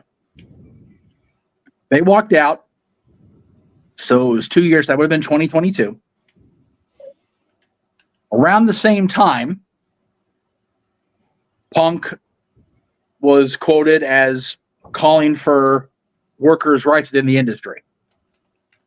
CM Punk, not just some random Punk. I'm going to try to be contextual here, folks. Which led to their response from Hangman Page that we got on air, talking about Punk and workers' rights, which led to Brawl Out, which led that it's freaking biblical the way that shit went down. It's Genesis. I think that had a lot more impact, no pun intended, than we even realized at the time. At the time, it was just they're disgruntled. Well, Mercedes is disgruntled, and Trent's just being in solidarity with her partner. But if you think about that, I don't think the two are unrelated. As far as the two ladies walking out and CM Punk calling for workers' rights and the rebuttal from Hangman Page that sent us down this primrose path the last 2 years. But as far as them individually and collectively, yes, Trinity got to have an amazing, brief but amazing run within Impact/TNA. Was the champion when the rebranding was announced, so that'll always be with her, which is cool. Got to come back to WWE, JJ, as you said, with open arms. No drama. It was brought up somewhere on social that they walked out and they caused trouble, and they were she immediately gets priority. It's like, dude, her husband has been caught with how many DUIs and still welcome back with no problems? Just saying. There'd be a reason for that. We don't see him a whole lot on television, but he's still very much acknowledged every week. Isn't he, wise man? Mercedes, again, she is not the most popular person in this room necessarily. And yes, she's not wrestled on American soil except once since she left WWE. And that was the ill-fated show in Long Beach where she got hurt and ended up having to, change the finish of the match that would have seen her become a champion in New Japan. And yeah, she's not fully ready. Hopefully she'll be ready by Sunday. That would be nice. Yes. So I think that they've both had their own amount of success. You figure she was already working for Lucasfilm at the time that she walked out, but also Mandalorian was kind of already on its way out by the time that aired. So you weren't going to get to see a whole lot of her character develop. So, I feel like her success post this walk, or her career period post the walkout, is still very much to be determined. Whether we remember the name Mercedes Moné, Mercedes Vernado go down in history, or will she just be, oh yeah, she used to be Sasha Banks. And I think Sunday's a big part of that. It's the start of whether that's the reality or not. And yeah, them leaving and Trent going to TNA and then coming back, kind of opened the door a little bit. We had that unbelievable fight with Shayna Baszler and Masha Slamovich at Bloodsport, which I thought, James, you and Walter called that show. I'd be surprised if that wasn't a show stealer. It's just they couldn't steal the show from any other match because every fight was awesome. It just that was a great way. I said it every time we bring it up. That's a great way to kick off that weekend. My God. Yeah, it was so good. Such a good show. So much fun. Yeah, right? Phenomenal show, top to bottom. It was fun to sit there in the control room going, God damn, this is good stuff. Good shit, pal. But I think that, and trends on WWE now. Naomi, what have they done with her since that brief little? Her and Tiffany might go. No. So I think both their success is very much still to be determined. Now that I've answered what time it was by telling you how to make the watch. Imposter! Noah, sir. Why? I'm awake. Why? Oh, Jesus. I know. How about women's wrestling? He still goes dark. I'm tired as fuck, brother. Anyway. Yeah, Jeff, you hit the nail on the head when it came to the first part. Success, how do you measure success when it comes to what you've done since and what you could be doing now? Mercedes Moné took a bump through a table. What can she do when the bell rings since coming back from injury? Don't know. Trinity, incredible excursion in TNA wrestling, finding her glow, coming back home, and jobbing out. Okay. Yeah, I don't know.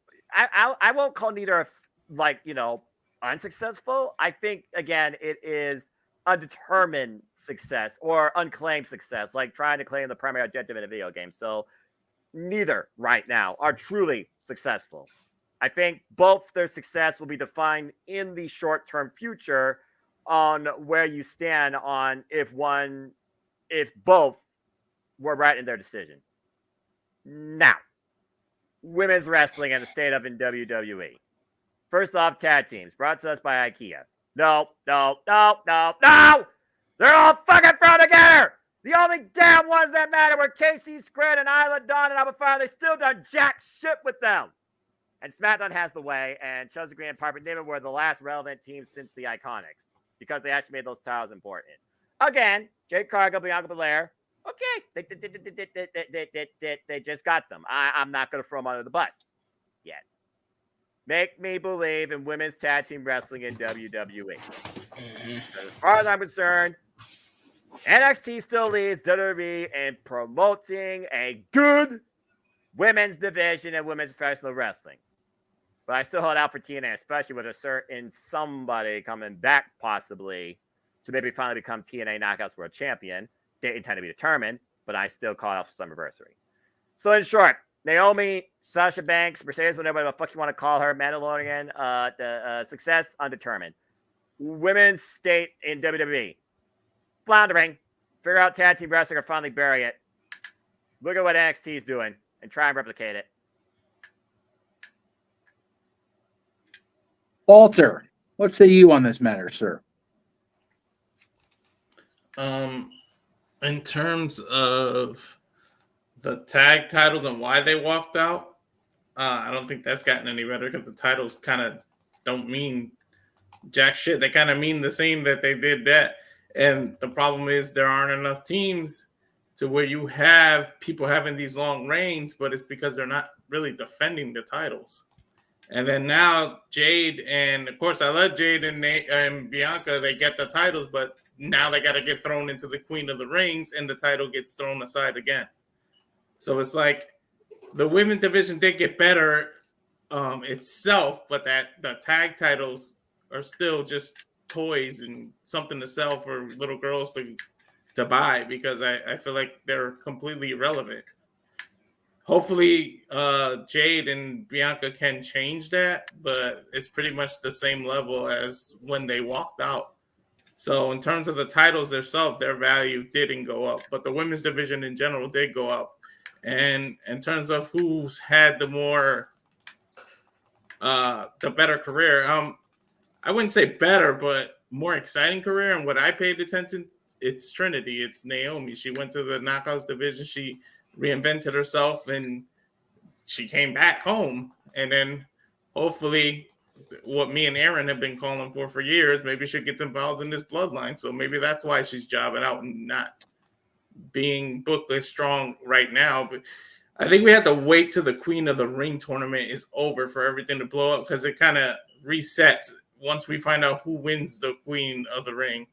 Then I feel like the women division gets to reset a little. I think everything's kind of on hold right now because of that Queen of the Ring being so dominant right now. Everything is focused on that. And I think that's what it is. I think we just got to be a little patient with it. But in terms of Mercedes, yeah, I'm over her. I'm ready to see her wrestle or like shut the hype up, because I'm getting tired of it. And I spent the money to go to Boston and go see her debut and everything, but I'm already all over. I'm over the song. I'm over her character. She needs to be a damn heel by now. Like, this is none of it's working in my opinion. So I'm just over her right now. She'll be a heel come next weekend. It'll be a thing. Yeah. Show me what you can do, bell to bell in that ring, so I'll give a jack shit about you. Otherwise, I don't give a fuck. And another thing, WWE, make more single stars. Stop depending always on Becky and Bayley, for Christ's sake. Mm-hmm. But Noah, there was a 4.5 hour or something marathon today about the best of Becky Lynch full matches. What are you talking about? She's the best bout machine of WWE. First off, spend your time watching it's Charlotte Flair is poorly missed. That's the problem. I couldn't get out of the straight face. It was so bad. Anyway, I love Bex. I do, but Jesus. It's Charlotte being injured too. Like, that division took a big hit with her being injured. No, I completely disagree. It's because they haven't built stars. Thank you! Yeah.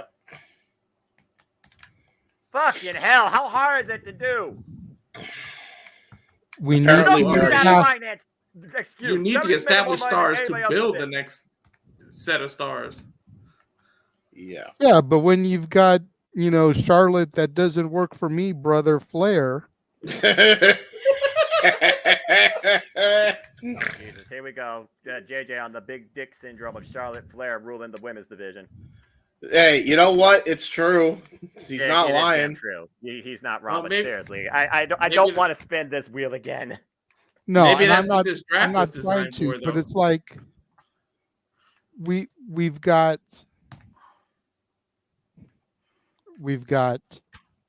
Alexa still out. We've got Liv, who everybody wants to be the one to beat Becky at King of the Ring. And I'm like, dear God, let's not. Her last championship reign went so fucking well. Yeah, true. Liv Morgan becoming women's champion is the equivalent of the Young Bucks as AEW tag champions. I said it, I fucking mean it. Well, they both shop for sneakers. You've got Charlotte gone, but as soon as she gets back, she's going to get a title shot and probably become champion. Yeah. Accurate. Becky's got a foot out the door if rumors are to be believed. Don't blame But her. considering her husband just signed a new deal, I doubt she's really going anywhere. Give yourself some time off. But the era of the horsewomen and Noah's NXT women that are on the roster needs to be fucking done. Personally, I was more into Nikki Cross, Ruby Riott, Peyton Royce, but that's a whole different conversation. Yeah, Nikki is still there, but you wouldn't fucking know it. Well, I mean, she was getting her master's done, so I don't hold that against her. Congrats to her. Sarah Logan's pregnant again. She's gone. That family. Congrats to her. Bianca's pretty much trying to hold the women's division down. Yeah. But push Nia. Yeah. Push Tiffany. with her new heel character, even push Candace. I would rather see Candace have a short run than giving it to fucking Liv Morgan. I agree. Because at least Candace has freshened up her character and would be a decent heel champion for the baby faces to chase. I just wanted Dee Hartwell to get the run that she deserves that got cut off so fucking quick. As far as Raw goes, put the rocket on Lyra Valkyria the right way and mix them out of Nile. Yeah. Or Chelsea fucking Green. Who's on SmackDown, but yes, Chelsea Green should be champion. Royal Rumble MVP. I said what I said. Don't at me. For the women, yeah, for sure. Just, it's the women's division in WWE is suffering the same problem that made me stop watching WWE back in 2014. The same people are being pushed. Yeah. There's a reason I still do highlights only for WWE content outside calling PLEs. Yep. But they've got the talent. They just need to push it better. Exactly. How the fuck? Oh, God. Lord forgive me. Anyway, blah. I'm a little more awake now that I got all my little tan rage out of the way. Bleh. Is James the only one that still needs to go? Yes. Okay, go ahead, James. I couldn't have agreed more with a lot of the takes. I feel like, yes, while the WWE has definitely gotten better somewhat in a lot of aspects, like, you know, I'll give you this. At least they put together a thrown together tag team that actually makes sense in Bianca and Jade. That's the only fucking thing they have done right when throwing together tag team, because at least they both, you know, very similar in strength and agility and, you know, learning quick, very similar paths to where they got to where they are, you know, very similar attitudes. It all works. So you can, that's why I say you can hardly call it thrown together, but the rest of it is like, oh my God. Like the only other teams you have that are legitimate are KC Squared, the Kabuki Warriors, and the Unholy Union. So they're all on the Raw, I believe. Yeah. So it's fine. It's not bad. It's not what it should be. And I think that, you know, ultimately, that's like that in AEW as well. So, you know, I think Naomi has done better by proxy. Nothing against Mercedes. And I mean, I know she's injured, but that's also on Tony for booking her to do promos instead of actually, you know, I don't know, doing the proper thing and, you know, turning her heel right away instead of waiting for God in a century to do it. You know, what does that remind me of? Oh, hi, Swerve. And his freaking group that shouldn't have lasted as long as it did, to be honest, when he turned babyface. Same thing with Ospreay too. Christ, technically he's still part of the Don Callis family. I have no idea what's going on. The shit's a complete mess.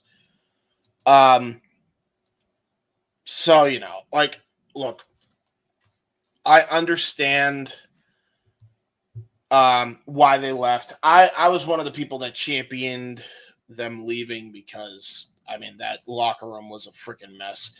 And a lot of people followed suit as a result of that happening, by the way. I think there was a lot of people that were on the side of them at the time, coworkers-wise, that were outside of those walls finally. But now it's just like, eh. And now here we are, and it's like we're barely doing a thing. And, you know, if supposedly Mercedes' writer is coming in and writing a lot of the storylines, then I got news for you. She ain't doing a great job.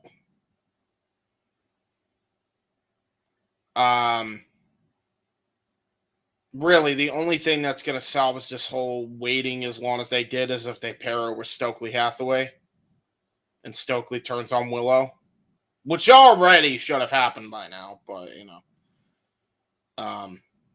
7 days. We'll see. 7 days.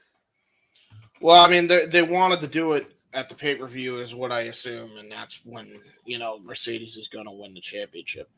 I think a lot of people also give Mercedes a lot of shit. It's like, she gets a championship shot right away, and I'm like, a lot of people forget the TNT title and the TBS title were always like that anyway. Like, that's how it's always been. It's just open challenge type of title. So, like, it's whatever. That's fine. It's about the one title I think you could probably get away with doing shit like that. They don't do it with any other title. So, there was at least some consistency there. But, I don't know, man. It's hard to say right now because right now Naomi hasn't really done much other than the 6-woman tag match she had at WrestleMania with Bianca and Jade. And the shining stars of that were Bianca and Jade. So, I don't know. But by default, I would probably say Naomi over Mercedes. So.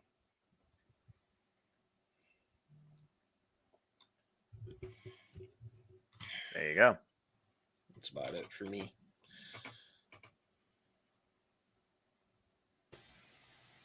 I think everybody's on mute. Yeah. I don't know why everyone's on mute. Is this Jeff? You're muted. Jeff and Walter, go ahead. Hold on. JJ, speak. Say something. Yes. Hello. There we go. There we go. Okay. Okay. I hear. Good. We make sure. I'm always on mute out of respect. That's Same. Same. Yeah, same. I actually mute my microphone. That's all. All right. Well, I saw in the chat that Statboy is going to bow out now. He doesn't want to discuss the main event. Boo him. Boo this man. For real. Like, he sticks around for 2 topics that he knows jack diddly shit about and can't talk about. And then the 2 where he can wax philosophical, he leaves before one of them. Yeah, I know. I might bump my head on a glass desk, but I'm around here until the end, or until Shills, or until my freaking eyes and brain stop working the same time. So, you gotta be more disciplined, man. Yeah. Yeah. Yeah. Yeah. Shame. Yeah. Yeah. Yeah.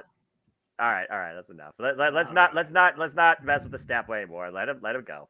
it has been a good time, family. I love joining you guys, but Statboy's got to go to work tomorrow. So follow us on socials at Hathaway Lou, at LBStatKid1977 on the Twitter, Dory Lou and Statboy13 on Instagram. And then come back into the sports bar on Tuesday. We'll have plenty to talk about. NFL schedules came out as well. So that's going to be coming up on Tuesday with 6 teams that I'm going to highlight. One being the Cowboys, of course, for my brother Jeff here. And my best friend approves. Of course, the Stanley Cup playoffs are still going on. NHL playoffs are going on. WNBA season just started. There was a breaking news interested in the golf world just yesterday morning. So I will see you all on Tuesday. I love you all, family. Have a great rest of the show. Statboy out. And then there were 5. Okay, bye. It's all about D5, as Booker T once said in a Jamaican accent or something. I don't know. Oh, God. Booker T was a worse Jamaican than Kofi Kingston. Sure. Damn. Jamaican crazy, Booker. Tell me what I'm telling lies. I don't know where to go from there. Oh, yeah, I do. Commercial. Yeah, commercial.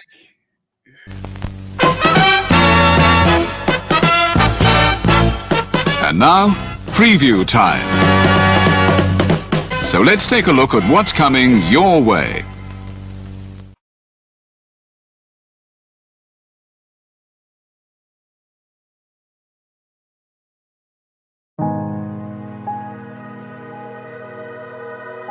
Gary Hebert, the man, the myth, the legend.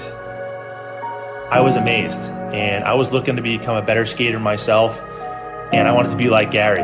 When you look at a guy like this, he's one of the most talented people in his profession, he's been given gifts by God. It can get frustrating at times when you're trying things that, that maybe don't come as quickly to you as other things. And, you never really felt that sense of frustration with Gary. It was always about improvement and positive reinforcement. Was it really the end? Was that head injury really the end? God has called Gary to continue to be a blessing to others and to be a passionate example. My name is Gary Hebert, and this is the World Academy of Hockey, otherwise known as the Inside Edge. I would recommend anybody that have a chance to come to his hockey school. I think it'd be well worth it. It'd be rewarding to all the kids and anyone he coaches, from whether it's an adult, a professional player, to a little kid like a Mike or a Squirt. Gary, from day one, has been instrumental to my hockey career. I started out as a potential Division III player, and Gary brought me single-handedly through high school and into a top Division I prospect. I owe it all to Gary, the biggest legend on and off ice there's ever been. Listen, watch, learn, be confident, and have faith. Those are the answers I was brought to. Yet, I only now am really learning how truly important those 5 things are. Through preparation, through appropriate thoughtfulness and thinking, we can learn to untie the typical knots between our ears that drive us into underachievement and underperformance. And lo and behold, we can learn, I think, to fulfill our God-given potential. Gary has the innate ability to make people not only better players, but better people. The life lessons they learn from Gary are incredible. I can always remember leaving that rink knowing as a player I got better, or I had something to improve on to get better. And I think that's what you excelled on as a coach, is giving us the knowledge to know what we needed to do to get better. There's coaches who know the game, but can you communicate and create passion in your kids and in your players? And Gary's able to do that. Gary's got great knowledge and the great hands, but more importantly, his ability to connect with people and care for them. His communication skills, to me, really stand out, separate him, and that's why he's one of the best, in the world. Gary's a legend. He's a special, special man.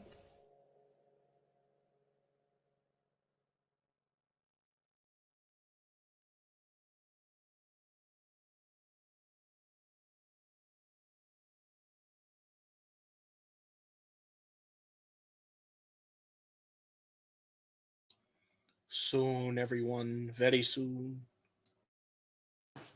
Boy. And we are back here, open mic night. There's been a lot of talk.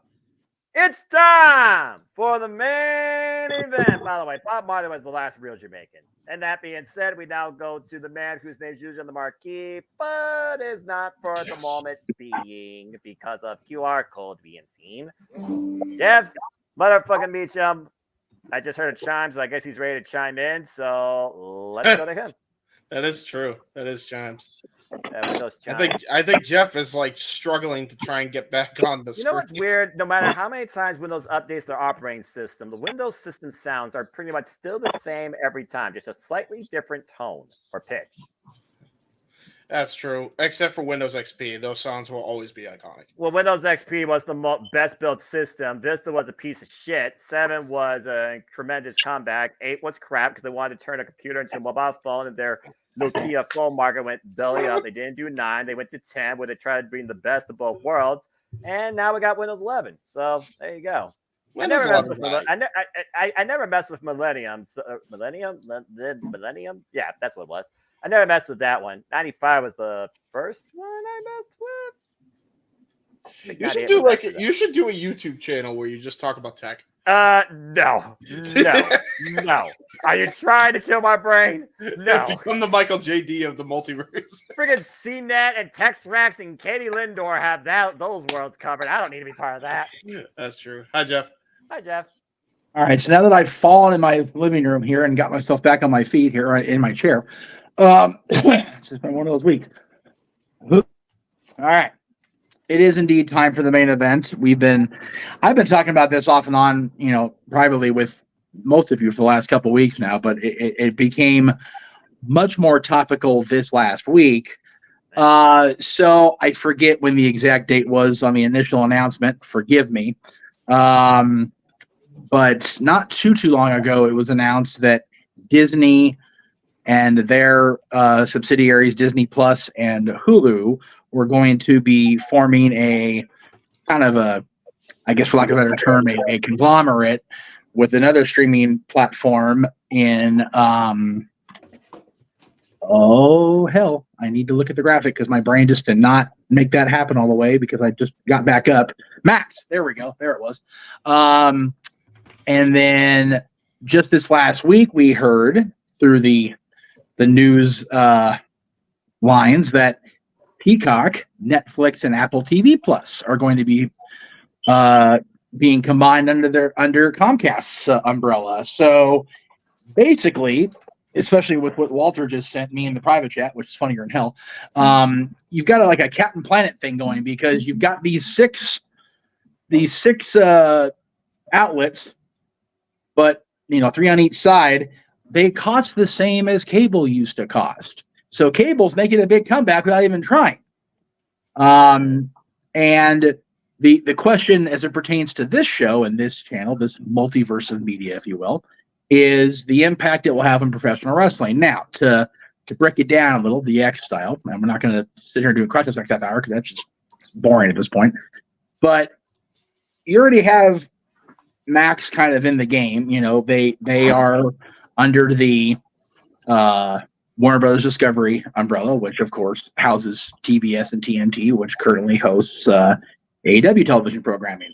There was talk for well over a year that Disney was going to be the one purchasing WWE. So now you've got the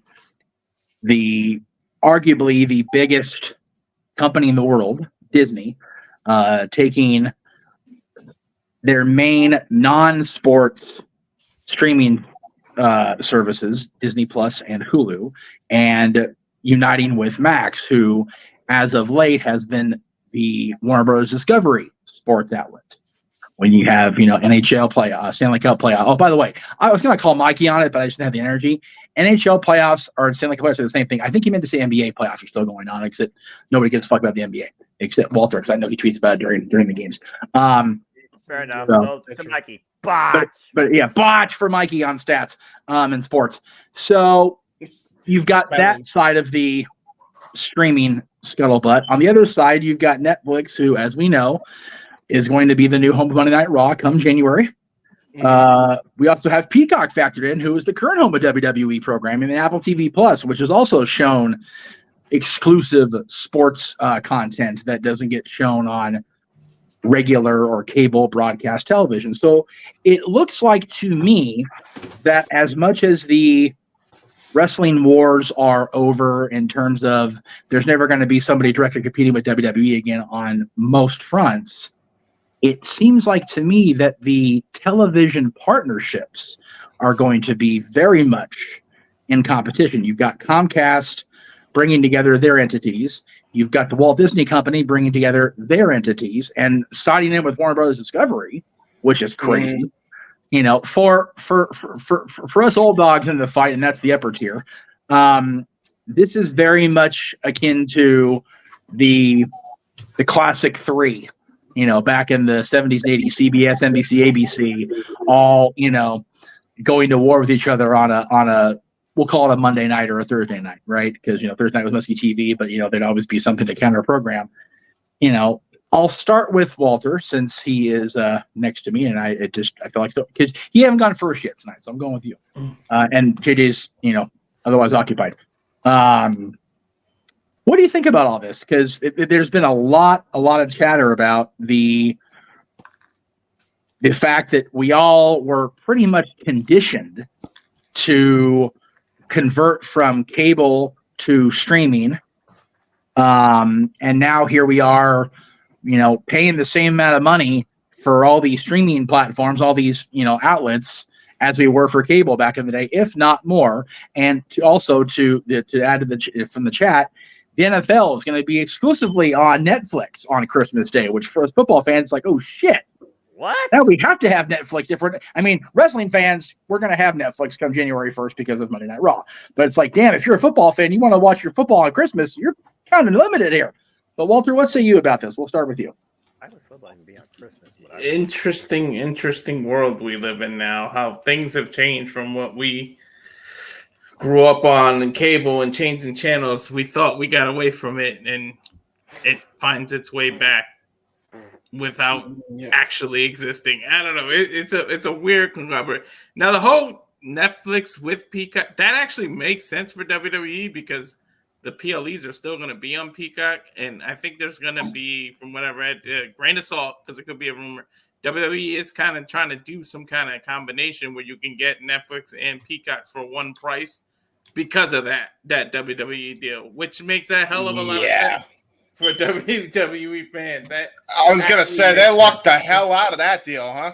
Yeah, they worked that one, and who knows what UFC does in the future. I wish, because those pay-per-views add up for me to do watch-alongs. I wish they would do something with streaming and at least the lesser known or the not the pay-per-views, but the fight nights. Maybe make a deal with the streaming services to do the fight nights instead of having to be on the ESPN app all the time. Do something since it's under the same TKO umbrella. But it almost seems like these big streaming, they're kind of pushing AEW to the side. And that might go back to our previous topic of what we said with the whole all testing it all in one market, because it might be their last hope, because Warner Brothers might pull out of TNA event. I mean, sorry, not TNA, AEW eventually. And say, you're not bringing the ratings that we need you to bring, terminate contract here. And then Tony Khan is SOL on it. So or the other option to that, Walter, just to add to your point, they're trying to save money in the short term because they're actually going to go streaming services in the long term. Right. That could also be a thing. Before I throw to the next person for a full discussion, joining us after her day at Comic-Con, who did that again for? I didn't do it. Yeah, you did. You lie. No, okay. I'm literally not there. You know what? It's on loop. That's why. That's my bad. That's my bad. Yeah, it does that by anyway. default. Damn StreamYard. And it is damn StreamYard. Joining us from her first day at Comic-Con International, where she got to meet Team Bestie in the wrestling world, here is our own Datilla. What's up, you guys? How are you, Datilla? Good to see you. I'm exhausted. I believe it. You had a day, girl. I was up at the ungodly hour of 6:30 in the morning to prepare for Comic-Con on Revolution. That's the burden of a press pass, my dear. Yeah. Yeah, gotta commit to it. So how we're gonna divert from the main event here, since Attila is here with her Comic-Con International report. How was the panel with Trish and Lita, and how were they to meet afterwards? So the panel with Trish and Lita was a lot of fun. We were not allowed to record that because they didn't want us to record. So, respected their wishes. But it was a lot of fun. It was really funny. And they were really awesome to meet. So it was definitely cool. If anybody ever gets a chance to meet Trish and Lita, I highly recommend it. They're really awesome. Did you get to catch the panel with Denise and Samoa Joe as well?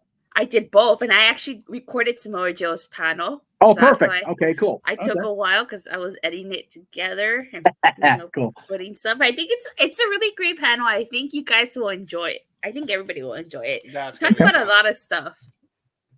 And how was the birthday girl Denise today throughout the day? She was fine. I only saw her at the panels, and then I don't know. Right. Probably working. She's probably busy. She's probably tired too. Even on her birthday, she's the hardest working woman in Hollywood. I swear to God, she's crazy. Stop. Done with the interview, and then off to the next interview. I love it. Well, it is awesome that you got to go to that. I'm happy you got to go experience that. Like I said, if money and timing were a thing, the dads would have been out there with you. We are talking right now in our main event about the two different what do you call it? The streaming bundles that have been announced here recently. One with Disney Plus, Hulu, and Max teaming up, and the other one now that was announced this week with Netflix, Peacock, and Apple Plus TV uniting under Comcast and how it's going to affect wrestling. I don't know if you've kept up with any of that news, but do you have anything to say on that before I pass to one of the guys? I have kept up with the news. I'm sorry, but isn't that a monopoly? Well, it's definitely two very large companies, but it's not just one company running everything. So it's not a monopoly yet. Keyword. I just feel like it's kind of ridiculous that all of these things are bundling together because not everybody needs or wants everything. Right. You know, why people got away from cable and satellite. Exactly. That's why people got away from cable and satellite. Like the only reason I have Peacock is for the network, but I don't use it. I don't even use my own Netflix. Right. You know, everybody else uses my Netflix besides me. Last time I used Netflix was the Tom Brady roast because that shit was hilarious. The last time I used Netflix was to watch Cosmic Fury. Cosmic Power Rangers. And Cosmic my Fury. mom was watching Orange is the New Black. Wasn't the new Power Rangers movie the reunion movie on Netflix as well? Yeah. Okay. Noah, I didn't know you were watching Tess. Were you watching it with one Z or two? Ask my mother because she was watching it. I wasn't. The last thing I watched with my mom was the Korean GPS going off during vacation, and that just broke me like shit. Ah, true. That's true. Amen to that. Mr. Williams, welcome back, sir. Thank you. Yes, we brought the tail in from the command center because she just got back from her Comic-Con International Day. We were talking briefly about her attending the panels with Trish and Alita, and he actually had to record the panel with Samoa Joe, so that'll be on her channel here soon. Yes, I heard all that. I didn't have the headset plugged in, so I could still hear you. Okay. Thinking ahead. I like it. Yeah. So I'll go ahead and throw to you, sir, since you just stepped back into the fray here. You know, I threw it to you first. Well, I threw it to the group first, but you and I talked about it a little bit more. That, you know, you and I was watching before you, but you know, you and I both grew up in the era that the wrestling wars were dictated by cable. That's just the way it was. Nitro was on the Turner Network. WWE's on the Turner Networks. WWE, for lack of a better term, was on USA and whatever the hell network SmackDown ended up on that week. Well, UPN for that week, and then the next week it was Sci-Fi or My Network or Me or whatever the fuck. Yeah. But you know, you and I also talked about, because we lived together and we had to think about these kind of cost-cutting effects, the idea of cutting the cable cord and switching to streaming in the last, we'll call it 5-6 years, maybe even 10. And now it's like, well, shit, the whole point of that was to reduce costs. And now I've shown you my bills for the streaming that we do over here on the Meacham side of things, which are ridiculous at this point. We're paying the same amount, but as wrestling fans, it's like, well, we almost, as wrestling related content creators, I should say, you almost have to, right? Damn if you do, damn if you don't. Yeah, I mean, for me, it comes down to one very simple variable. If AEW doesn't land on Max, why the fuck do I care? Right. Yeah. Yep. Like, if we don't start seeing stuff from AEW on Max the way we see WWE on the Peacock, why do I care? You won't care, Randy. At the end of the day, I care more of the fact that the same bundle is going to have Marvel and DC. Because Disney Plus has the Marvel movies and Max has the DC movies. Which means that for the first time, Warner and Disney might actually come together and do an Avengers versus Justice League, which would be sick. Not gonna lie. Probably it would be the most anticipated crossover since Who Framed Roger Rabbit. That's right. Now that I remember from my childhood. That's about once was a wee lad. Yes, when I was once a wee lad, that was one of my favorite movies to watch nonstop. But yeah, that's really what it comes down to for me. And I hate to be so blunt and matter of fact about it, but when they decide to announce AEW's newest deal, since they weren't mentioned at the upfronts, Once again. Yeah, that was brought up on the whatever the hell show it was this week, and I went, "That's right, they weren't." So if we don't get them going to Max, I could give a fuck less. Yep. From the wrestling fan side of things, absolutely. Well, yeah, because the context and the way this topic was presented is what does it mean for wrestling? Yeah. If AEW doesn't land on Max, it means nothing. Right. Yeah. It's like very matter of factly, it means shit. Yeah, no, it does. And it's the shitty thing is for folks like me who, already subscribe to this, it becomes very much, it's really much ado about nothing either way. Yeah. And it can't just be AEW. No. It needs to be AEW and Ring of Honor. Yes. And I realize Ring of Honor has its own app. They have Honor Club, all that good shit. But if you're going to streamline the AEW library on the Max, put Ring of Honor on there too. Yeah. All under one umbrella. It's the Tony Khan, Shad Khan company conglomerate. Put all the product together.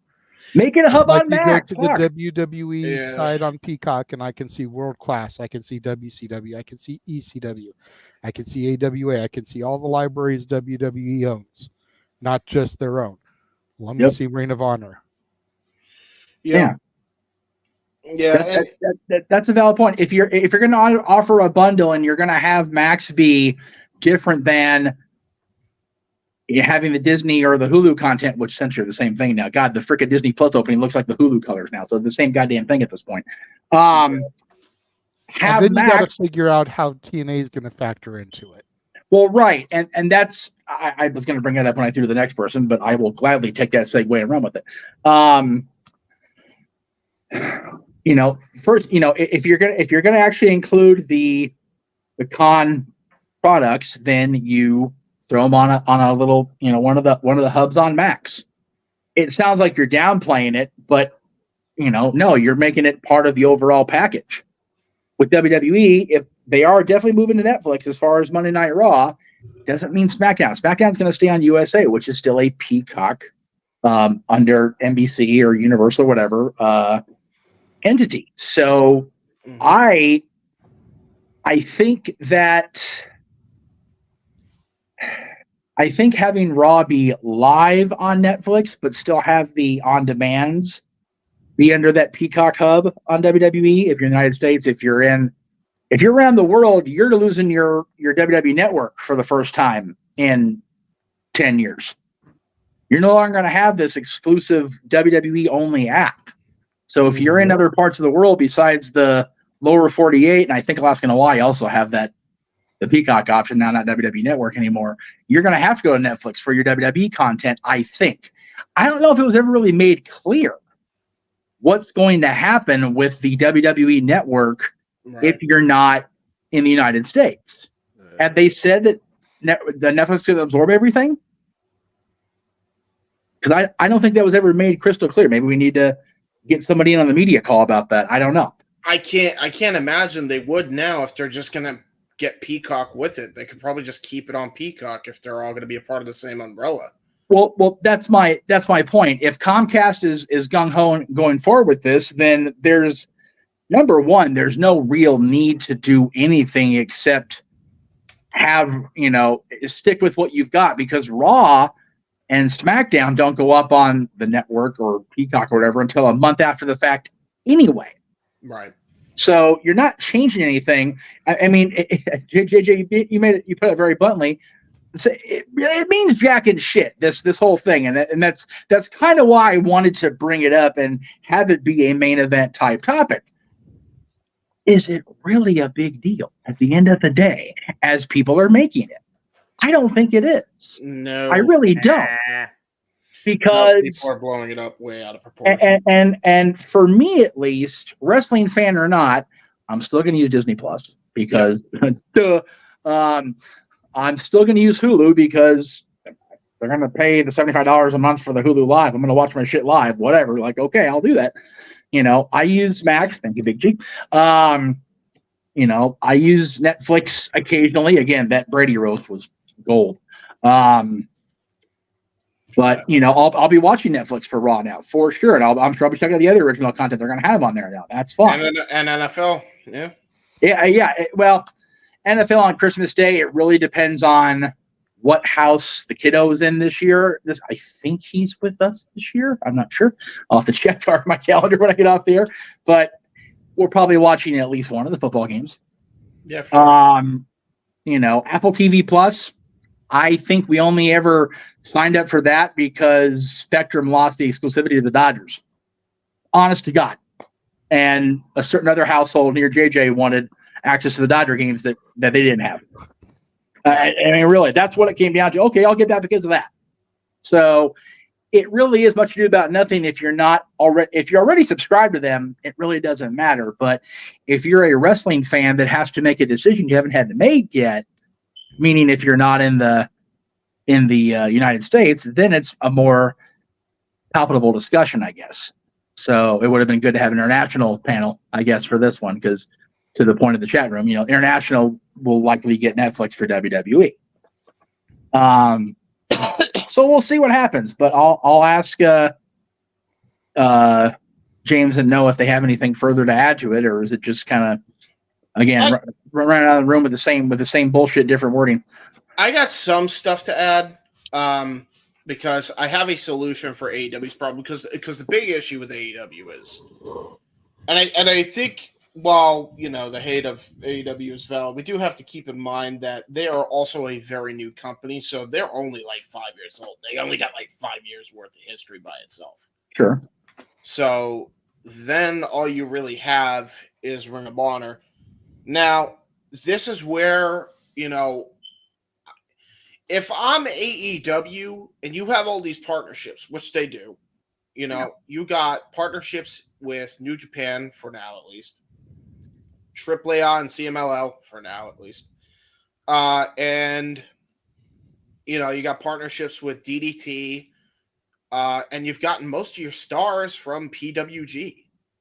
Why not put all those companies and put them on the Max app under the wrestling section or the AEW section, so that way they discover these companies and go and check them out? Like, instead of New Japan having Strawn on, say, New Japan World, they move it over to an exclusive deal with HBO Max. Just a thought. I mean, these are things that AEW should work with Turner on, if Turner even feels like they want to work with him anymore. At this point, that's up in the air. Well, but before you continue on, as far as PWG goes, their bread and butter is DVDs and Blu-rays. They're not going to go to streaming unless the whoever I believe it's still Super Dragon and I forget who else was. Huh? I don't think it's Excalibur, right? No, I don't think so. But I know their primary income, especially with them not running live shows right now, is still. JJ has hand in the air, so I assume he has an answer for me. I don't have an answer, but I have a statement or a question. Oh, yes, sir. I was going to piggyback on what you were starting to touch on, and the fact that they're not running live shows, the fact that Super Dragon, whether it's financially or emotionally or physically, just doesn't seem to have his heart into running them anymore. Right. It's going to come to a point where DVD sales are going to dry up because there's no new product. Most people aren't going back and buying, Taste the Radness or, The Secret of the Ooze or Keep the Pee Out of the Pool. Yes, these are actual show titles. Yes. They're not going back and buying these because those days are done. Right. So to transfer that library to Max, where the Jacksons are, where Excalibur is, where these guys that have history in Gorilla are performing on a weekly basis. Christopher Daniels, Matt Sydal, Pac. Yep. The list goes on, but these are just some of the ones that really cut their teeth there when I was there. Right. It makes perfect sense because you're not really gonna make the money anymore on those DVD sales. Right. Yeah, I mean, you just got to deal with essentially Deadlock Pro for getting like 5 of their guys on the AEW video game recently. You know, Like, and as far as what James was saying, as far as they're a 5-year-old company, that may be true, but that means you've got 5 years worth of Dynamite. True. You've got all Rampages, all Collisions. You've got whatever it is, 9 or 10 Battle of the Belts now. True. Plus the pay-per-view library. Yeah. Like there's actually a lot more than you think of when you slice the pie and you think about all the sub hubs.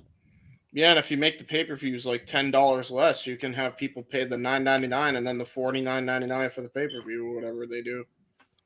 Or even just make the subscription fee $24.99 and give the pay-per-views away. Right, you could have a tier for that, yeah. Because I'm sure Noah would be more than happy to pay $25 a month as opposed to chilling out $50 for the pay-per-views. Mm. I think we're moving toward that too, Jay. I know Noah's going to answer it, but I think having them be available on Triller TV as opposed to, damn it, Walter. As a, he's not wrong. Not wrong. That's the sad part of it, son of a bitch. Having them available outside of Bleacher Report, I think is the first step to lowering cost while widening availability. Mm-hmm. Hopefully.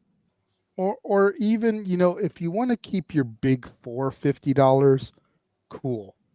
The other 8 a year that it looks like you're leaning towards and starting to head down the yellow brick road towards, $25 a pop. Yeah. Yeah. Do a package. Yeah. TNA does it. True that. Buy the whole quarter of pay-per-views for $100. Yep. 3 pay-per-views per quarter. Yeah. Nothing else with it. Those are just some ideas that we have rattled off. I started it. We all finished it. Unless, Noah, you got something. Which one's Boardwalk? Which one's Park Place? I'm confused. Boardwalk has to be the one WWE's involved in, if we're being real. That's fair. Most expensive. Granted, Disney's involved in the one AEW's in, and Disney is like, Mickey Mouse is fucking Thanos with the Infinity Gauntlet. Oh. But that sounds like Legend of Tech. But you got to kind of consider Boardwalk is going to be the one with WWE. That's fair. 400, 350, and then Disney's the luxury tax. Got it. Okay. So as far as this goes, it's not streaming. wrong, folks. It's streaming. It's a la carte. You do what you wish. I only paid $10 a month because the only service I have right now is Ring of Honor because NWW right now doesn't have a lot going for me. And based on a service I found online, thank you, Internet Archive, I literally watch Noah, Sendai, Stardom, New Japan, Ring of Honor, TNA, and AEW for nothing. Besides that, we have Sling, and that's a split between me and my mom, who uses it much more than me.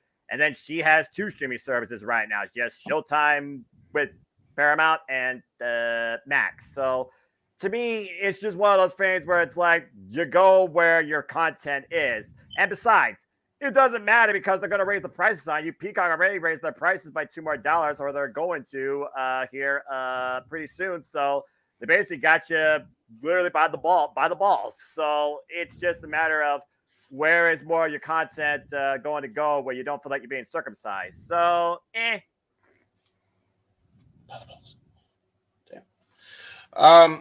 I will say we are all thinking this is a hypothetical. Excuse me, almost bossed there. When it comes to AEW and like going to streaming, we have to be realistic, and I understand we're fans of wrestling and we don't want to see this happen, but there's a very good chance that Warner isn't even considering AEW in the plans. Trust me, I know. For the streaming services.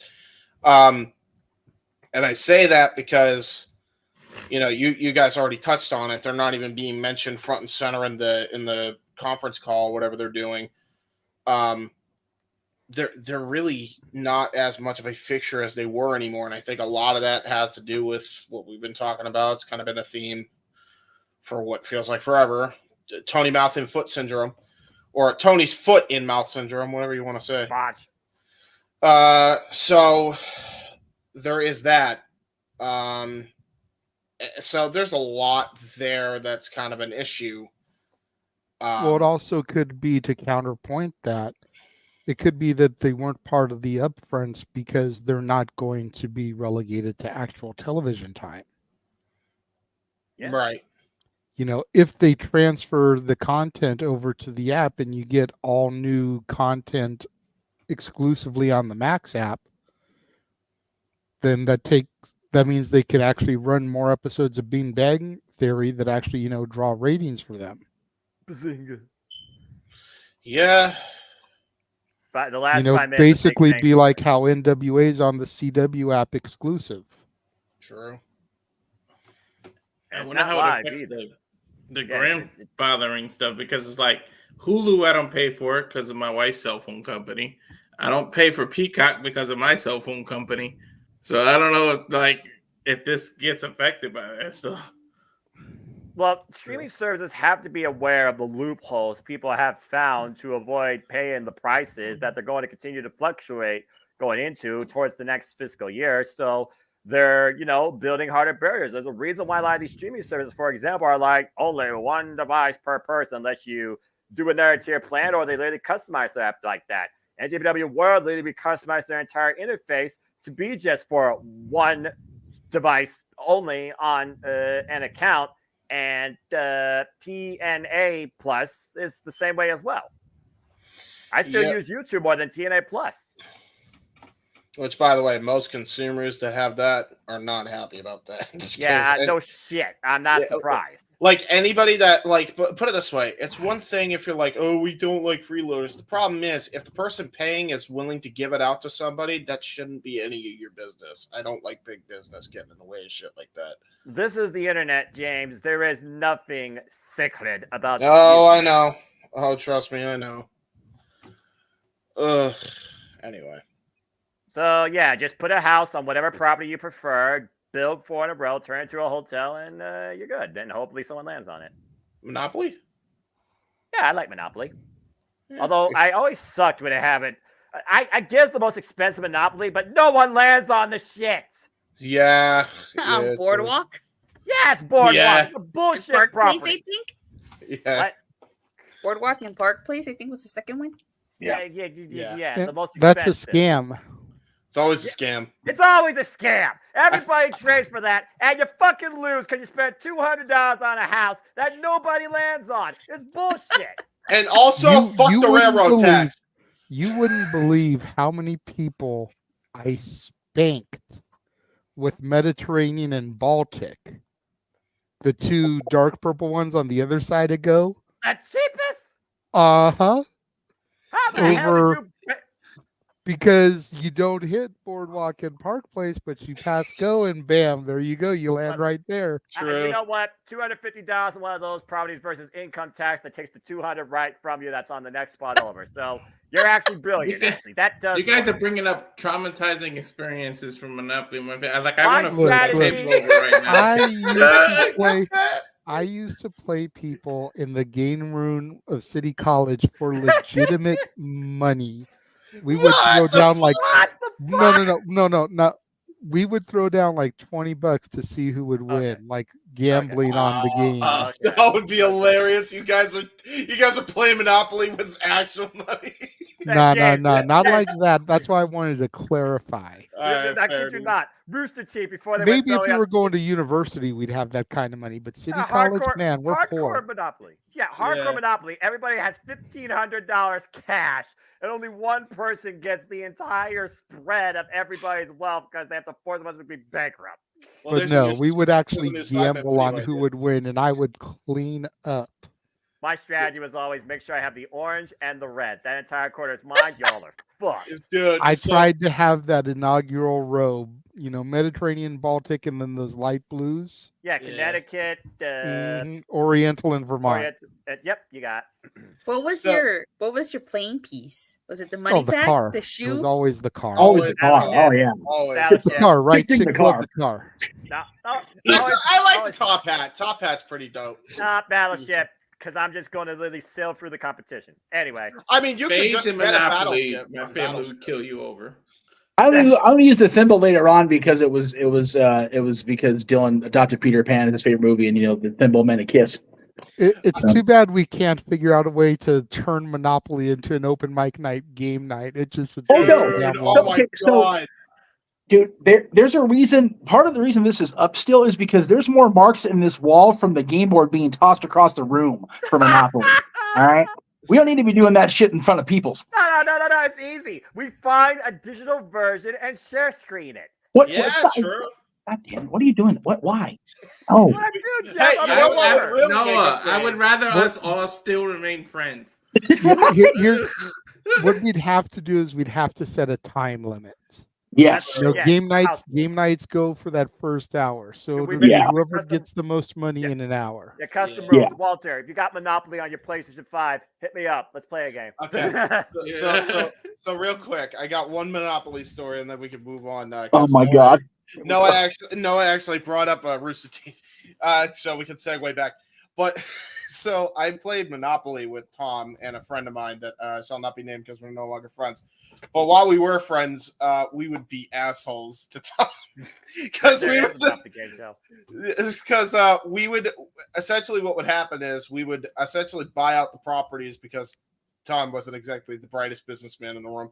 So we would we would buy out all the best properties. So I'd buy the cheaper ones, and then my other dude would buy the more expensive. And then eventually we would just like look at each other, like, make the deal now. And then we would just combine our assets and do like a merger. Like in mid-game, completely against the rules, and just we shake hands. And then we just we split it amongst ourselves, and then we win the game, and that's it. Did anybody ever play digital Monopoly where you got the debit card instead of cash? Yeah, that's the one we played. Yeah. I never played those newfangled high-tech Monopolies, unless it was like on the video game system. But like, for me, it was the OG board and all that stuff. Yeah. Have any of you guys ever played? Walter probably has played this, but I don't have any of you guys ever played Loteria? No. Play what? Loteria. No. No. All right. Well, anyway, so again, that's that shit died in midair. No. And he says it in Spanish. No. No. I guess to make it wrestling related, we need a Stanford, a Jacksonville, a Nashville, a Tokyo that we have to buy out. The only alternate, basically. The only alternate I've played is Monopoly Junior when the kids were little. I mean, like little, because it's for like preschool and below. Right. And then not too many years ago, they did like this thing where they did like various city centric Monopoly versions, and we actually have the Santa Clarita version of Monopoly. Different versions. For the 20th anniversary of Power Rangers, he did a Power Rangers Monopoly. I was about to ask. I have it. I never opened it. It's in my closet somewhere in there, but I never opened it. But it had in the front cover was every Red Ranger from Mighty Morphin up until that. Oh my god! Don't tell Jason. He'll cut a CM Punk style promo. You're gonna try and sell it on eBay because you're too lazy to go get a real job. Damn. Yeah, that's what Jason would say. That's probably held up as a Agent Relic. It probably has some value to it. Some people collect that stuff. Can you imagine somebody collecting every Monopoly board out there possible? Don't be surprised. There could be people like that. I had a few different ones of them when they started doing the specialty theme ones, but an old roommate of mine made me get rid of a couple. They were like, "You only need one version of Monopoly." No, it's like, no. One is Pirates of the Caribbean. One is the Beatles. One is the Beatles' Yellow Submarine. You hush up and let me have my versions. That's right. Yeah, there you I go. agree. I'm pretty sure that same roommate just got a different version of Operation based on Oogie Boogie for Mother's Day, so she can go suck it. Wow. Just saying. I never knew Operation had another version. I always thought that was a standalone. Yeah, same. Well, I did too, but when you walk into Charlie Brown's up here in the boonies and realize, oh, you forgot her damn Mother's Day gift, you'll never hear the end of that shit for the rest of time. So you walk into the back the area. Okay, what do we got? What do we got? Ooh, Nightmare Before Christmas corner. That one works. We have gone so far left. By the way, that's okay. It's crazy that board games and DVDs have become such irrelevant forms anymore of sought-after commodities now that everything is digital. So, yeah, at this point, if a streaming service has content that entices you, people are going to go to it. Yeah, I have the best reply to this super chat in the history of the world. Well, let's go ahead and acknowledge that we've got a couple others that have been starred and saved from Emmanuel, but since this was just brought up, I went ahead and threw it up as it popped up. Yes. 26.2 miles outside of parts unknown with the $2 super chat. Thank you very much. Again, love the name. Yes. How do you pronounce that again, Datilla? Loteria. Thank you. The fact that the person that knows about it is in parts unknown. That's why I didn't get it. Anyway, That's the only way you play for money. I don't know how you could play any other way. Do you play it 26.2 miles out of parts unknown, Datilla? With Monopoly money. With no, you play for real money. I paid 25 cents per card. 25 cents. Wait, so 25 Man, cents times. I roll over here. 25 cents times 52 equals. No. We are not going down that road. No. The way it works is you pay 25 cents per card, and you play la línea or la llena, which means you either get a line or you get the full card. Huh? And we used to pay this at like 5, 6, 7, 8 years old, and I'm having to give up my little chump change for this crap. My roguelike poker video game makes more sense than this. Man, the spelling bee is going crazy. Oh, no, there's actually different versions of Operation. There's Star Wars, The Nightmare Before Christmas, Rudolph the Red-Nosed Reindeer. For our deaf audience, if you're watching closed captions, we apologize in advance for this shit. Everybody's going, "What the fuck's happening at home now?" You know. We're gonna create Monopoly here. Open mic, open game night. I swear we're gonna do it. It's like the kid from Vaughn, Iridocyclitis. What the fuck you said it? How you said it? What just happened? That's literally how the kid said it. It was a spelling bee clip. Don't worry about it. Okay. I'm not gonna spell it, B. No one plays those anymore. Anyway, what are super chats do we have? Yeah, there you go. Please read the super chats. My goodness. All right. Well, Money the first good. one we got from Emmanuel, $2 super chat. Yes. Is AEW still the savior that it originally was? Easy answer, no. Savior is a strong word. I go with what I simply say about the business. You offer opportunity, you're doing something. Yeah. What you do starting after that opportunity, God help you. It went from savior to needing saving. Yes. Accurate. I think the idea that AEW was never a savior for the wrestling industry is such a stretch. I think that was one of the things I actually really disagree with Bischoff about. Because without AEW, we don't get the Roman Reigns tribal chief, because Vince was scared to death he was going to leave for AEW. So he was trying to do everything he could to keep him.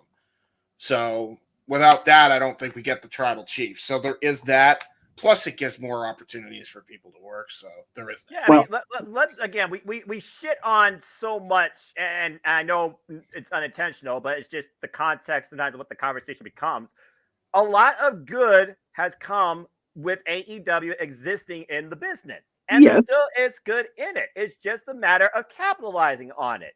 No, I agree. I don't think anyone would disagree with that statement. No, I will always stand by that. And that is the absolute truth of it. I also counter with, there is one very prominent individual who now considers himself a royalty in his original home promotion. I'm not going to throw his name under the bus on here on the air, but he purposely left AEW and went back to TNA with complete, I know who you're talking about. with complete vim and vigor. And at the end of the day, he did it without shit talking AEW on the way out, which was the classiest way to do it. He did not outwardly shit talk the company. He definitely mentioned it, but he didn't outwardly, throw them under the bus. So good on him for it. But I think that as much as their existence was a catalyst for change in the industry, much like the evolution of Eastern Championship Wrestling into ECW, I think that 5 years later, we're going, WWE changed what was bad and enhanced what was good about their product. And now they're back where they have always been, on top of the heap. It's very much what happened with WWF and WCW. Yep. Yeah. Yep. Which is why started, exposed the flaws in WWF Raw. Yep. Launched the New World Order. Yep. Dominated for 83 weeks. WWF changed what they were doing. Gave their product a little bit more attitude. Yep. And took over the ratings and never looked back. And the rest is history. Which is why people that get up Eric Bischoff's ass about, oh, well, he's just bitter and WCW failed too. It's like, no, he's the most qualified guy to talk about what's going on right now. Because he failed at it. And right, it's tired of talking about it. And I'm not trying to bring up old shit because I know we don't want to discuss it. No. But the WCW giving away that Mick Foley was about to win the championship. Oh my God. That is akin to Brawl Out. Yeah. Yep. That's the moment everything changed. That and then if that was Brawl Out, literally pinpoint it to that. Yeah. That's the moment everything changed. Accurate. Yeah. In the public eye, that is an absolute true statement because people can see that and know it's true and know it exists. That as much as that previous year or the previous 9 months had been the start of the decline, once WCW underestimated the power of the people. No, I'm not talking about you, you asshole. And their love of Mick Foley. I gotta do at least one. I'm being so nice to his stepdaughters right now. I gotta get one in. I don't blame him. Anyway, I've never heard that ever whatever. said by you. That was tremendous. Well, the flu helps with the accent. I'll tell you that right now. If I had legit strep throat, I probably would sound exactly like him at this point. Anyway, WCW Bischoff. I'll totally throw him under the bus here. Bischoff underestimated the people's love in Mick Foley. Right. And because they had promised us a main event that never actually was going to happen, and if you look, they still switched back after Mick won the title after that show went off the air because they wanted to see Goldberg get his revenge. And it was like, nope, we're just going to give you the NWO again. And that, exactly to JJ's point, that was the moment when we went, yeah, this is never going to get any better. And I still maintain that had legs had they not been riddled with injury right after that, but that's neither here nor there now, 25 years after the fact. AEW still has a chance to pull the nose up. They still got an amazing array of young, healthy talent. Yeah. And even the people that they are pushing on the regular that have been around for a while aren't riddled with various afflictions of the body, so they can still get in there and work. There is a chance for AEW to not necessarily be a savior of the business, but to get themselves back on track. They just have to want to. And by they, I mean Tony Khan. I mean the people he has around him spewing whatever they're spewing in his ear. Because right now, it's not going to happen. I will say this, and Dattila, you were around 3 people that have been directly or indirectly involved with both companies today. I got to see pictures and video from people other than you. Trish and Amy look a hell of a lot happier with their lives as WWE ambassadors and legends than Samoa Joe does with his current role in AEW. He seems like a much more sullen person than do the besties. I will say that Samoa Joe always looks that way, though. He's looked that way ever since he got a stick on his face. Let's be real. But JJ and I can attest to when Samoa Joe's having a good time with the company he's working for, having a good time in his life, he will show it. He's a very expressive, happy-go-lucky Samoan when he wants to be. And even then, he looks angry still. Not all Samoans are constantly angry, despite what people might think. No. Yeah, and we're not talking about his in-ring performances. No. We've got to talk about outside of. Go look at Samoa Joe and his attitude during his TNA run. Yeah. Yes. Yeah. Joe was on top of the world. He was Ring of Honor champion. He was just starting TNA, and we almost couldn't get him to shut up. He was so giddy back in 04, 05. The NWA championship. Right? Won the title. Yeah.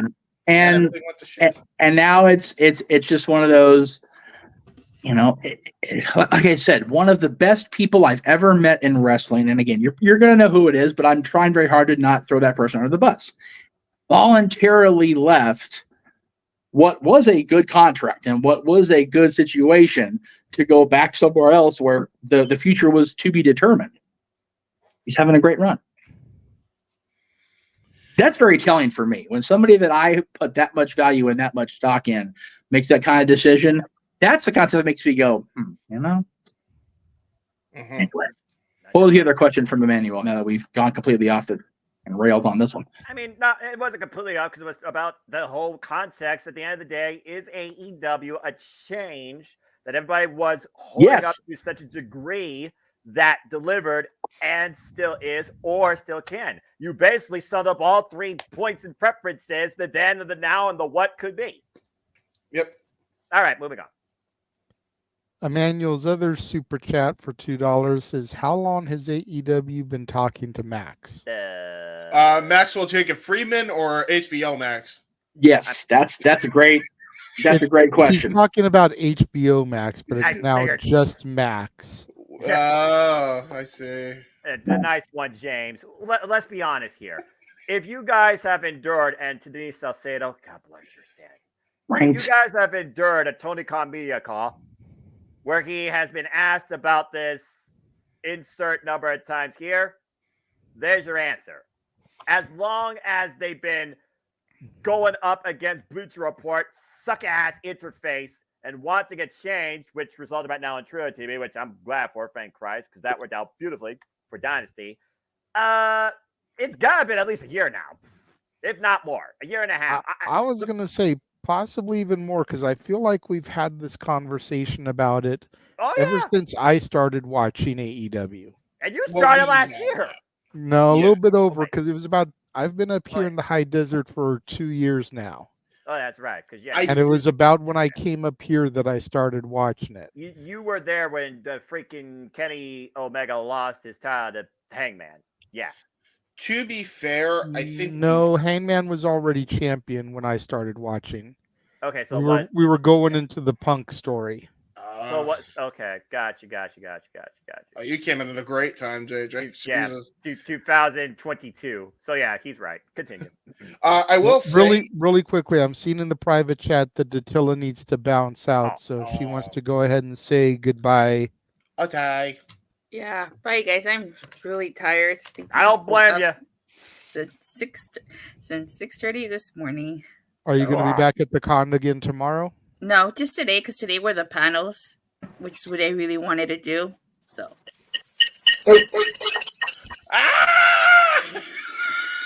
I say, don't know why we added the other. It's Jeff fighting Jeff. Yeah, so. Sorry. This is why we say let me produce. I was trying to produce. I was trying to unmute my damn self. Bro, that triggered my autism so bad. Like, you have no idea. I don't like loud noises typically. You wouldn't know it looking at me. But when that happened, oh my God. It triggered something I haven't felt in years. You need to get You want to see what Jeff's face looked like when that happened? Yeah. Knowing he got us all? That is not true. true. That is not true. I got to wasn't- figure out a way to work that in there. It's true that he believes. We haven't said his name, so hey, I approve. Especially since he spoiler alert for those that haven't watched. If you haven't watched, Dan, you're foolish. Joe Hendry won the match for his team this Thursday. Give this man the championship. I agree. Hey, you know what? Whatever championship he wins or doesn't win, he got JJ to believe. That's a championship win for all time. True Joe that. Henry's a world champion. Yes, TNA World Champion Joe Hendry. Considering he got like top 10 on Spotify, I think he kind of deserves it. He's probably gotten TNA the most press it's gotten since Scott D'Amore left. Accurate. All right, guys. I am gonna bounce, and I'll see you guys next time. She's already powering down as it is, so there you go. Powering Yeah. down. Okay, Take care. bye. Get some rest. Good night. JJ, We need like the communicator for when she wants to come in, and then like the teleport when she actually does come in. yeah, right. Right. Also, JJ suggests We need that sound. Get soundbite. Get the actual zonk sound from Let's Make a Deal. I'll work on that. There you go. There you go. Sorry, We got to Wendy. figure out some stuff that we can delete from here, though, so that we can, No load shit, on right? that stuff. We could probably just make a whole nother layout called game shows. that could also probably work. Well, no, because we need that for regular open mic night stuff for when people do fuck ups. That's true. That's true. Yeah, sorry about But that. bud. anyways, You're fine. it seems like it's been a couple of years at least that we've been talking about AEW and a Max deal. Right. Like I said, I kind of feel like we've been talking about it at least as long as I've been watching. So Yeah. little over 2 years now. To be fair, I think we all have been talking about it for 2 years, but I think the actual talks or rumors of said talks have been going on for about a year and a half. Well, That's probably fair. Yeah. Remember, this is the same people that have been, and I'm saying people like it's not us, but the same kind of conversations like, oh, TNA will be dead in a year. They'll be dead in 5 years. And they're still going. AEW getting on a streaming channel exclusively is not the end all be all like we thought it would be at this point in history. Because No, but I feel like it could really help them. Enhance. Yeah, because okay. I know we try not to look at this stuff, but the ratings are going down. Yeah. It just is what it is. No, that's true. You know, their highest rated program in the last 4 or 5 months is the episode where they showed the brawl out footage, or the brawl in footage, I should say. Yes. And the common So denominator. an episode with old CM Punk footage is the highest rated episode of the year so far. Yeah. That's not good. No. But we've got these game-changing signees, Okada and Osprey and Mercedes, and two of which they've already neutralized their drawing power, but yeah, continue. thank you for making my point, James. So sorry. he blind tagged JJ and took the win. That's a good way of putting This it. is why you need to let the host talk. That's fair. I didn't know. I'm sorry. But I mean, the ratings are going down and down. Yeah. It's not because people aren't interested in the product. I would still say AEW, for the most part, is still a hot product. But you're not going to gain those casual viewers. AEW does not appeal to those spectators. Nor do they put forth enough of an effort to really try and reach out to said spectators per our full circle conversation here earlier with topic 2, as you basically illustrated. I allude to. Again, I am nothing more but the simple man and a lifelong fan of this. I watch all things wrestling. Shout out to AEW family. There are friends of AEW crew that don't watch all things. There's some that watch, what's native to them, what's known. It might only be WWE. It might be just AEW. It might be WWE and AEW. It goes beyond that in Japan. But basically, not everybody knows everything. Not everybody's willing to take a look at anything. Not everybody is anybody else. So it's one of those things where you really got to look at all approaches. And even under WWE's worst eras, where I was like, why the fuck all does this exist?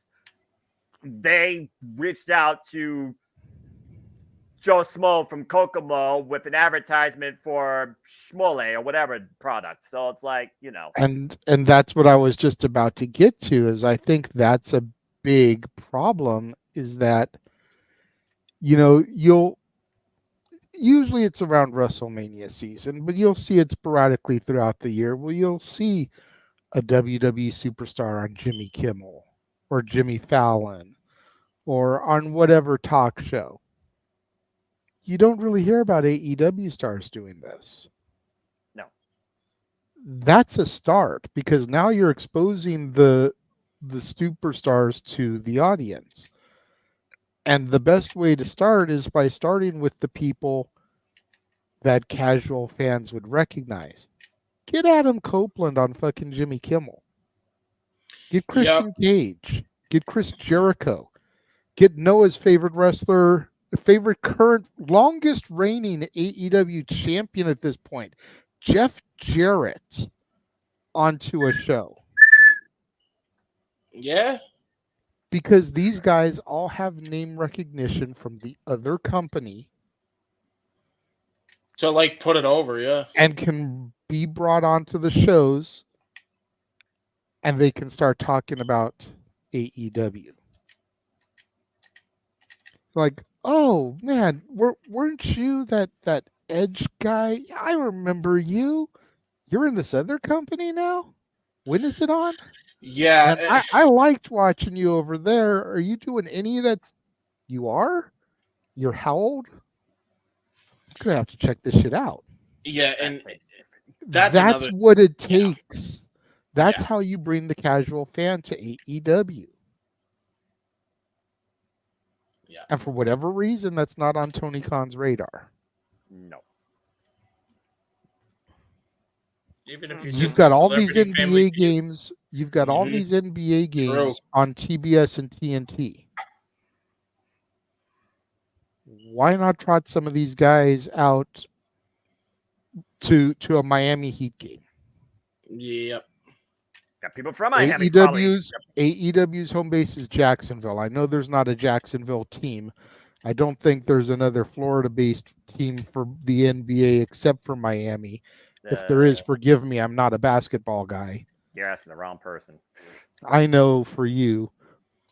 But let's get some of these guys there courtside for a Heat game.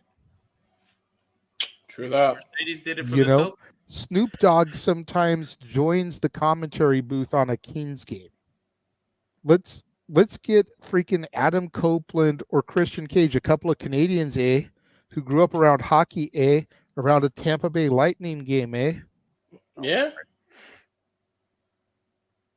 Throwing it out there. Networking. At bottom line, networking. AEW is not doing enough networking to expand their brand. And if they don't do that, they will not progress further than we believe they should. Sunday's going to be a really interesting, as we're now 1 week officially away from Double Up. Sunday is going to be very interesting now that we're going back to where it all began, when we look at the reception and the perception during and after. And I really hope they can convince me to keep watching, because right now I have a feeling I'm going to be done with them come that day. Well, JJ, I honor your decision, my friend, and I honor whatever lies ahead for all of us here in and out of this wrestling business that we're all fans of at the end of the day. And hopefully we just continue to find ways to enjoy it. I do know this. We're always going to find some way to talk about it and then go off the rails. No, absolutely. And it's only the weekly product I would be giving up. I still would have no problem sitting alongside of you and doing commentary for a watch along or whatever if necessary, because I know James doesn't do the TV programs. Yeah. So still going to need someone for Battle of the Belts or that type of stuff. Alter.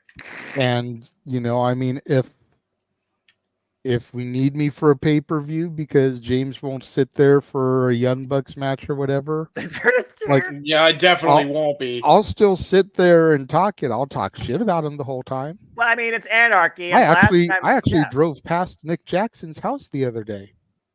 No, you didn't. Really? Ask Jeff. That's crazy. On the way to work, or like just purposely drove there? I was doing an Uber Eats order that took me in that neck of the woods. Oh, jeez. Wow. Ranch Forget Cucamonga. they live up here in the high desert. Oh. He even said that in the promo about how they got out of Rancho Cucamonga and bought mansions in the high desert. They said that at the Japan show. Yeah, the New Japan show. Resurgence. Resurgence. Yep, you're right. Yep.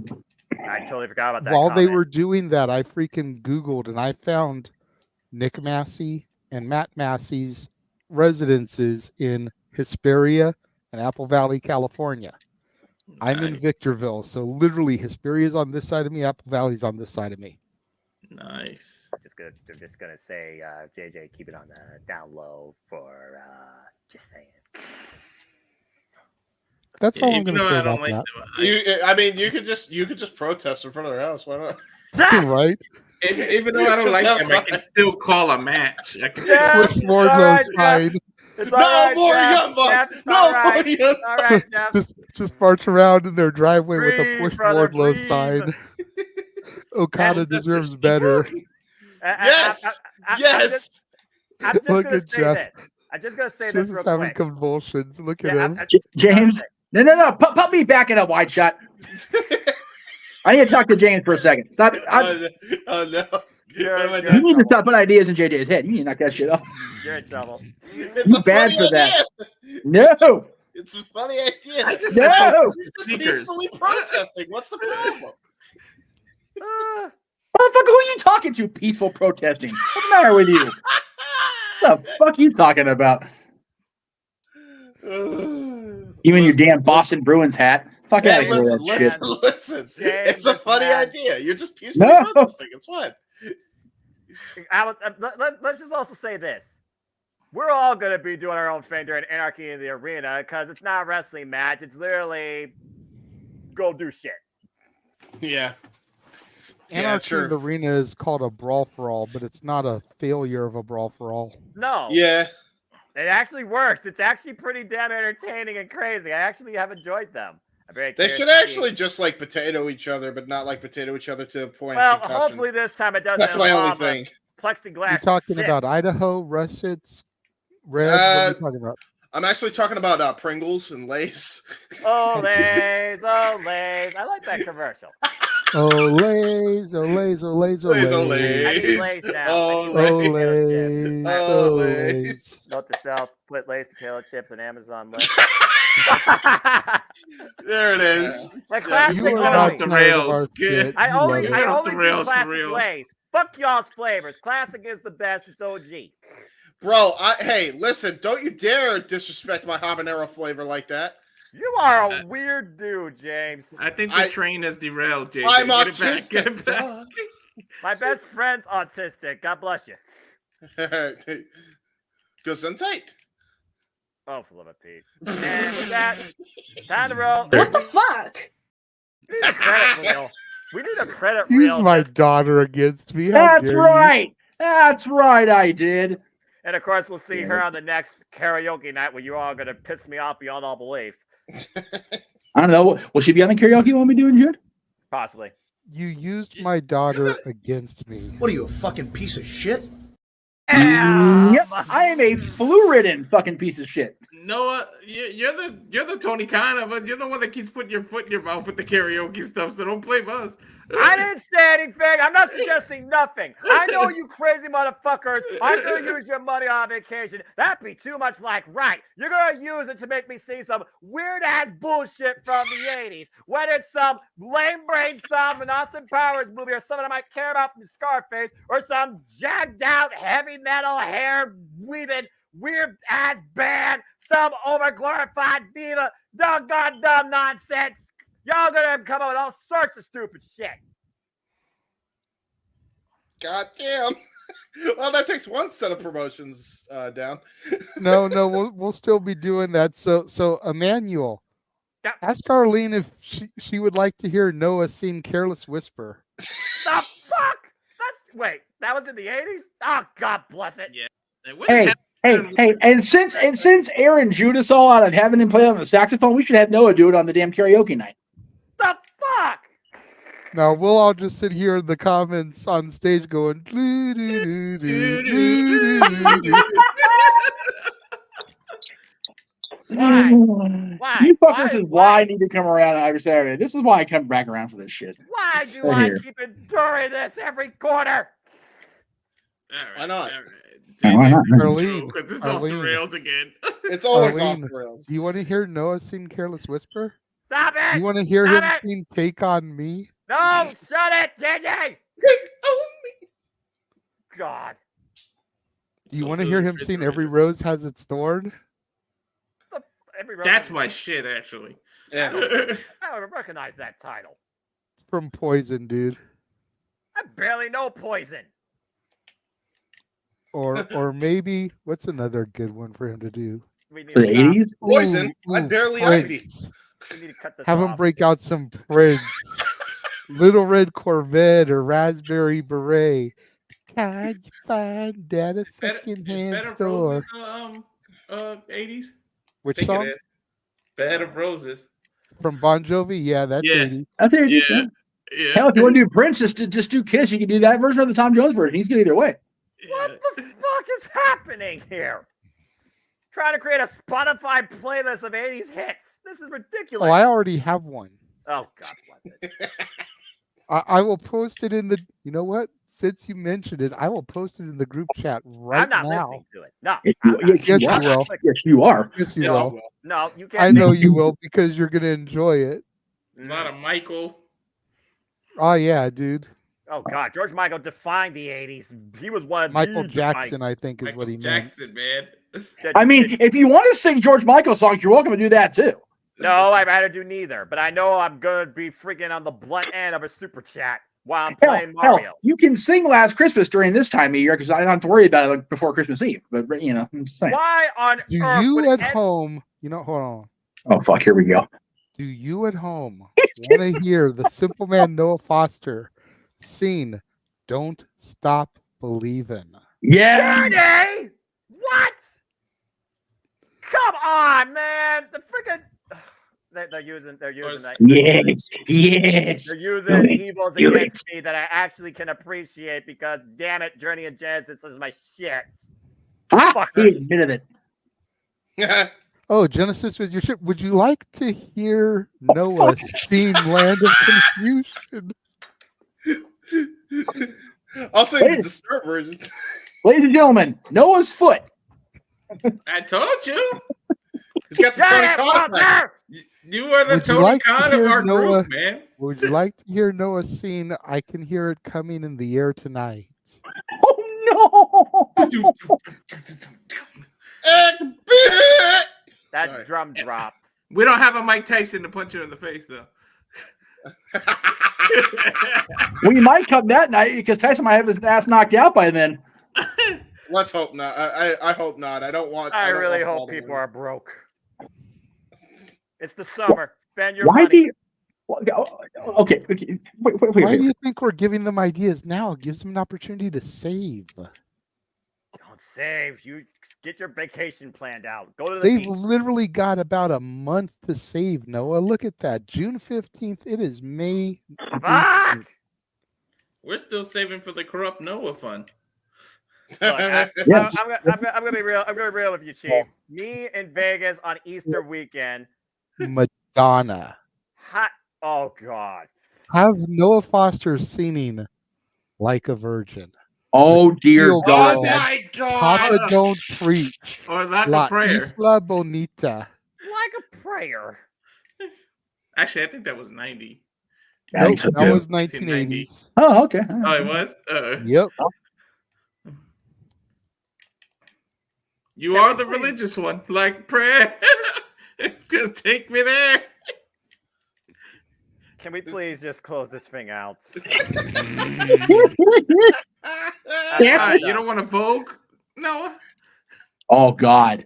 Oh, okay. All right. If somebody spins Vogue for him, we gotta get choreography involved in this. We Vogue have to. was No, 90s. no. I didn't mean just from you. There is Vogue no was choreography 90s. happening from this guy on Vogue Vogue air. was 90s. Was it really? It was I think it was like 1990 92 or straight up. Oh, bummer. But we can, if we want to get choreography involved, we can get Noah to do a little Paula Abdul. Oh, there you go. Little Janet Jackson. Have Noah Rhythm break out Nation? some Rhythm Nation. And we know that's 80s because that damn song made our spines curve hearing it on KRJ, Jay. So we know that's 80s. That's 80. Some bullshit. This is straight up bullshit. Oh, this is bullshit. Sledgehammer for Peter. Dude, you all in the chat room are as evil as us, and I am here for every fucking bit of it. Stop using freaking stock. Don't. Yeah. Say something else. Go ahead. We're going to go ahead and run Noah's favorite commercial one more time. Yes. And when we come back, we will get to the Turf shells and and get blessing. out of here. Damn it. And now, preview time. So let's take a look at what's coming your way.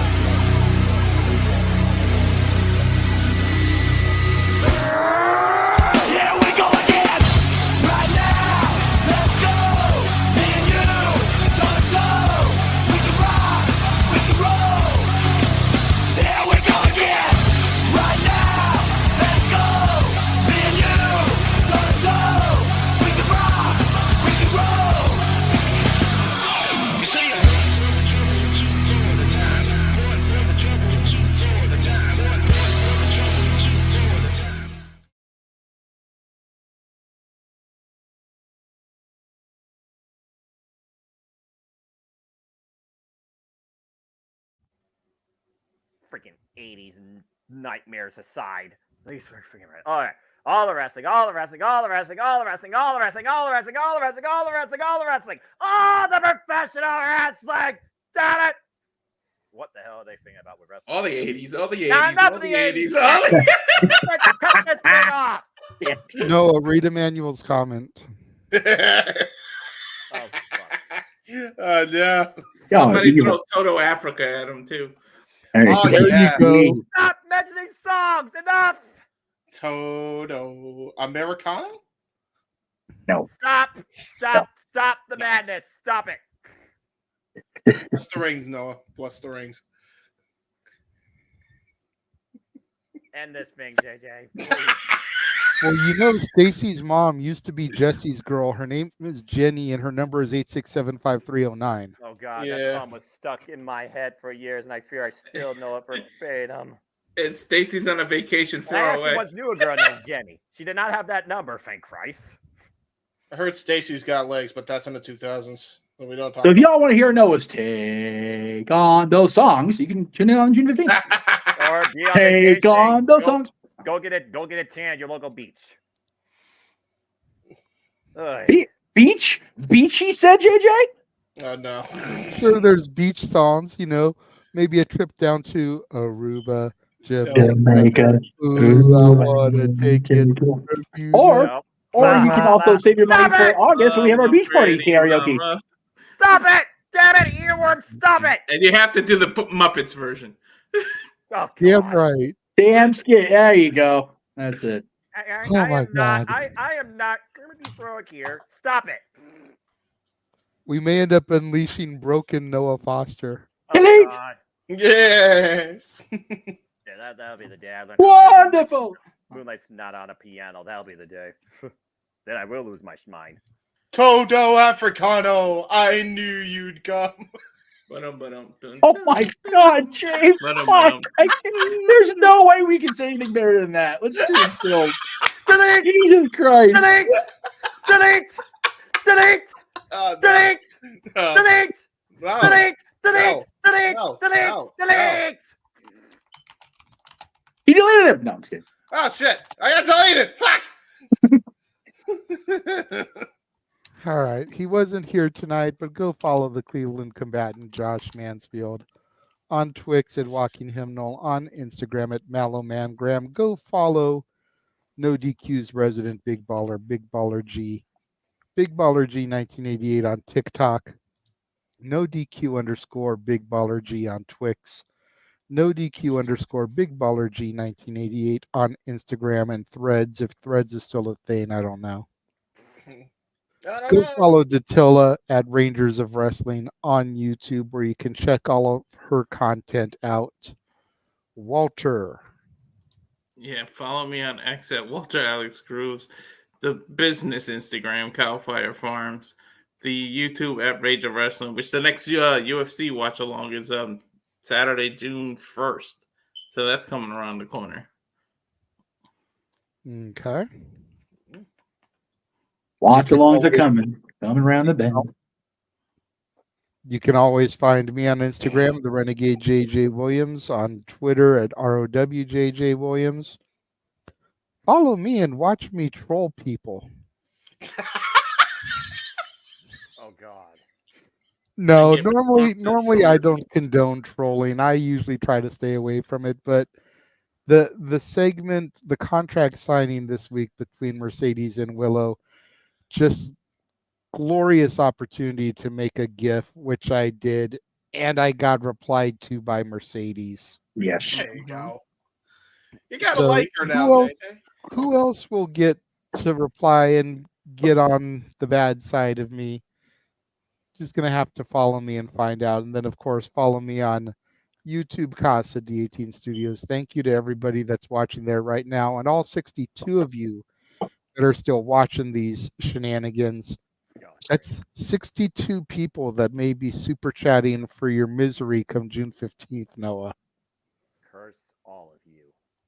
God bless the rains down and Got him, Walter!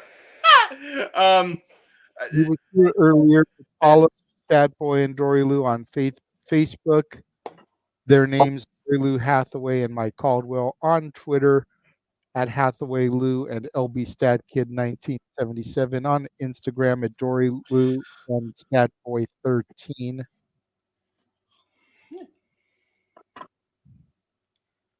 All right, we've got our buddy Greg Cherry at the Greg Cherry. You can follow him on all those things. And as he said, he's got a huge guest lined up for next month. Yes. You're going to have to stay tuned for when he decides to drop that information and see who it will be. Yes. James. You can find me on the YouTube and Twitter at JHebert795 and on Facebook at JMN Multiverse. I do really cool and dumb things on the internet. So yeah, go subscribe, go watch the shit. You can also check out my YouTube channel with all my theme edits. May well come back, so that might be a cool thing. Go check that out. Maniac, and he needs to be freaking restrained. No, you will not restrain me. I let me spread my wings like a butterfly. Check out my recent Jay Hebert side of things. Everything will be updated in about a week's time. I'm actually going to be recording the next Jay Hebert side of things tomorrow, so stay tuned on that.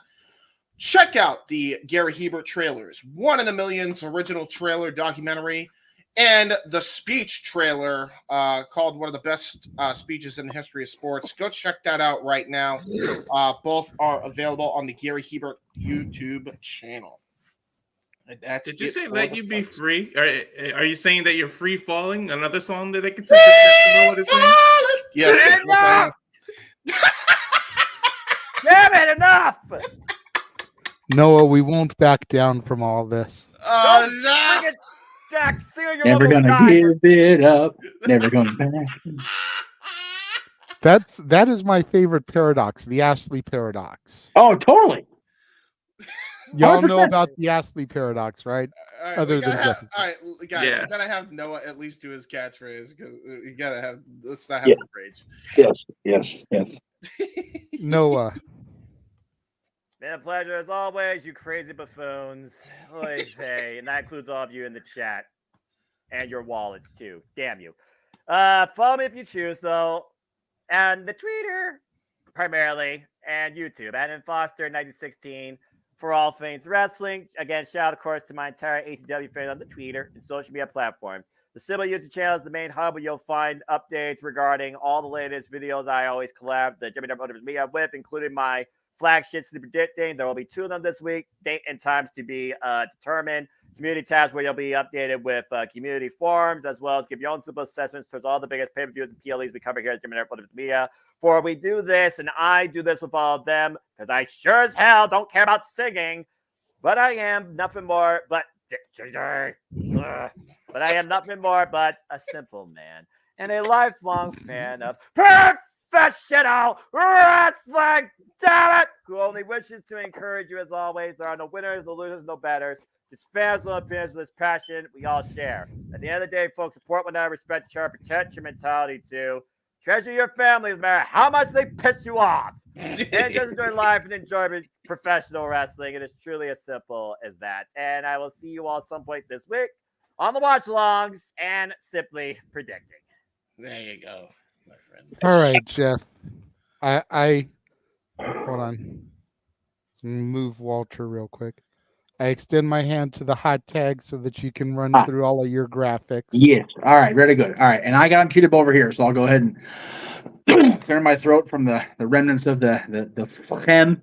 And we'll get right to it. All right. So tomorrow, nothing scheduled as far as I know from any of us. And if I'm wrong, I'm wrong, and we'll clear it up in a minute. Monday, we'll be going live. Let me get the QR code down. I've given the family the rub for now. QR code now. Scan that QR code. Scan that QR code. It'll be back momentarily. Meet Your Musings Monday at 7 o'clock Eastern, 4 Pacific, prior to Monday Night Raw. Will be all about milestones, moments, mysteries, and magic as we talk about what's coming up for the week across the multiverse of media. Stat Boy Sports Bar, as we mentioned earlier, will be live also at 7 o'clock Eastern, 4 Pacific on Tuesday, the 21st. The NFL schedule was finally released, despite rumors that it was going to be released earlier and all the Twitter talking nonsense. That'll be also Tuesday, 7 o'clock Eastern, 4 Pacific. Wednesday, 7 o'clock Eastern, 4 Pacific. Canary will be joining Greg Cherry, Matty Laws, and very likely myself. It just depends on timing, getting home from school pickup. But Greg Cherry Show will be live Wednesday, 7 o'clock Eastern, 4 Pacific. Now, here's where things get fun, because I don't have proper updated information, but I will do my best based on what I know. Thursday is the 20th anniversary of Over the Edge 1999, and it has been decided amongst the group of us that we will be conducting a retro watch-along event of both that event on Thursday and the following night on Friday, the 24th, of Raw is Owing.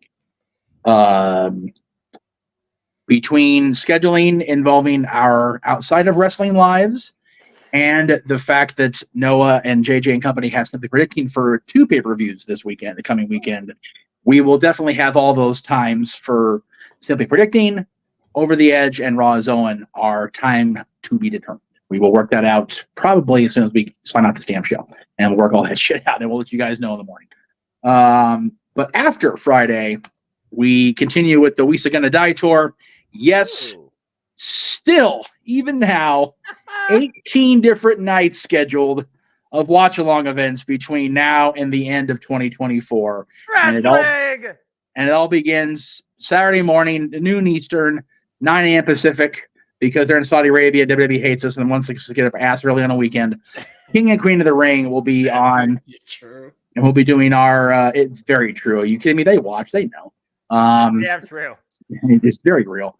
But we'll be live covering King of the Ring, along with Walter Cruz will be on with us, because that is his jam. He'll be on with us as well. We'll have a guide, of course, that night. And then Sunday, AEW returns where it all began with Double or Nothing, the 5th annual Double or Nothing, and that'll be Sunday night, May 26th. I think we're going to have to go live at like 3 p.m. Pacific Eastern just to get everything covered and be on the air before they are. Yeah, I was about to say that's so much that you guys got to do. Oh my God. And that's okay. And then on top of all that, we're going to finish off May strong as JJ and I return with the Dads and Always on Wrestling's ranking of the top 10 matches contested in the 45-year history of the WWE Intercontinental Championship. That'll be Friday, May 31st. Again, time to be determined on that as well. And as has been mentioned, much to Noah's chagrin, our next opportunity for karaoke and special theme night shenanigans here on Open Mic Night will be Sunday night, June 15th, 11 p.m. Eastern, 8 p.m. Pacific, not right after, but the night of Clash at the Castle, Scotland. Dude, we should probably get some Scottish songs that night, just for shits and giggles. You know what? I'll tell you what. If somebody wants to super chat it, we will make sure that Noah sings Real American, because that is an 80s song, brother. Mm-hmm. You don't realize, Noah, we get you time after time. Wait, real quick though, I will say that having him sing Real American after what Hogan's been accused of might be a bit weird. Okay, fine. Well, James, to be fair, if I could turn back time, I would eliminate that statement from my records. Or he could, or he could just wear his sunglasses at night. Oh God! You know what the problem is? Sometimes he does wear his sunglasses at night. We've seen that's when you know he's pissed off. Wait a minute. I think I just had a Tiffany epiphany. Oh God! Clash of the 80s or Tiffany Stratton? Clash of the Castle is June 15th. Correct. Karaoke is June 15th. Correct. Highlander took place in Scotland. No! Queen did the soundtrack for Highlander. Yes, they did. There's got to be a song from there that we can get Noah to do, man. Hey, Noah, get your kilt ready. Give me the prize, Princes of the Universe, something. I don't want to live forever. There's got to be a Queen song from Highlander we can get the pledge goal, if you will, for Noah to do to tie into Clash at the Castle. I will work on that information in the next coming weeks. I'm gonna do like a whole montage of like Noah in black and white by the end of the highlight reel next year. Queen is my favorite. I already was black and white one time. I was timeless while y'all were on a whole different tangent. True. Who wants to live forever? Hey, Princes of the Universe is my shit, though. That's a damn good song. I'm not gonna lie. It's a great song. It is on the Disney Plus concert that they remastered in IMAX from their concert in Montreal, so you can always watch that and get the knowledge down. Music is meant to just be listened to. I just do commentary for fuck's sake. See, Noah he's got such a headache from us that he needs a painkiller. What?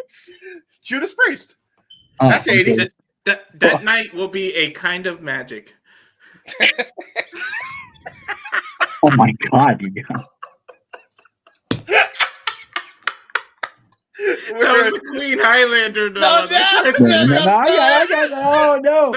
Noah doesn't know. Y'all know, but darkness got dark. Darkness falls across the land. The end of the show is close at hand. Hello, darkness, my old friend. That's not an 80s one. I was doing Thriller, but okay. Hey, Noah, don't lose your head.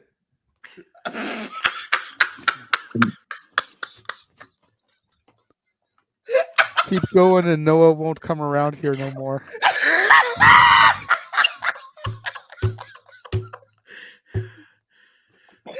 Oh no, we got the Avatar now. Oh shit. We got the muted Avatar. We've gone to the bad place. He's gonna change his name. I'm waiting for the name. Oh, he just dashes. He's dashed away from us. Oh no! The whole thing's been dashed away. All he hears is Radio Gaga. Oh my God!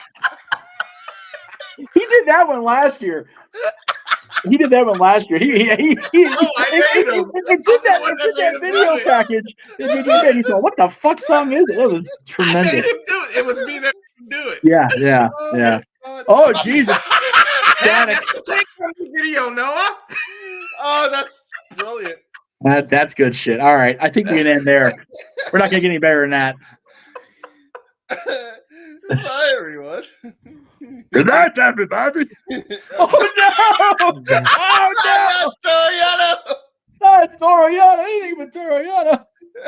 You know it's bad when we make Noah pull out a picture of Toriano, his most. I think Noah wants us to beat it. I swear to God, Walter. Because we're bad. We're bad.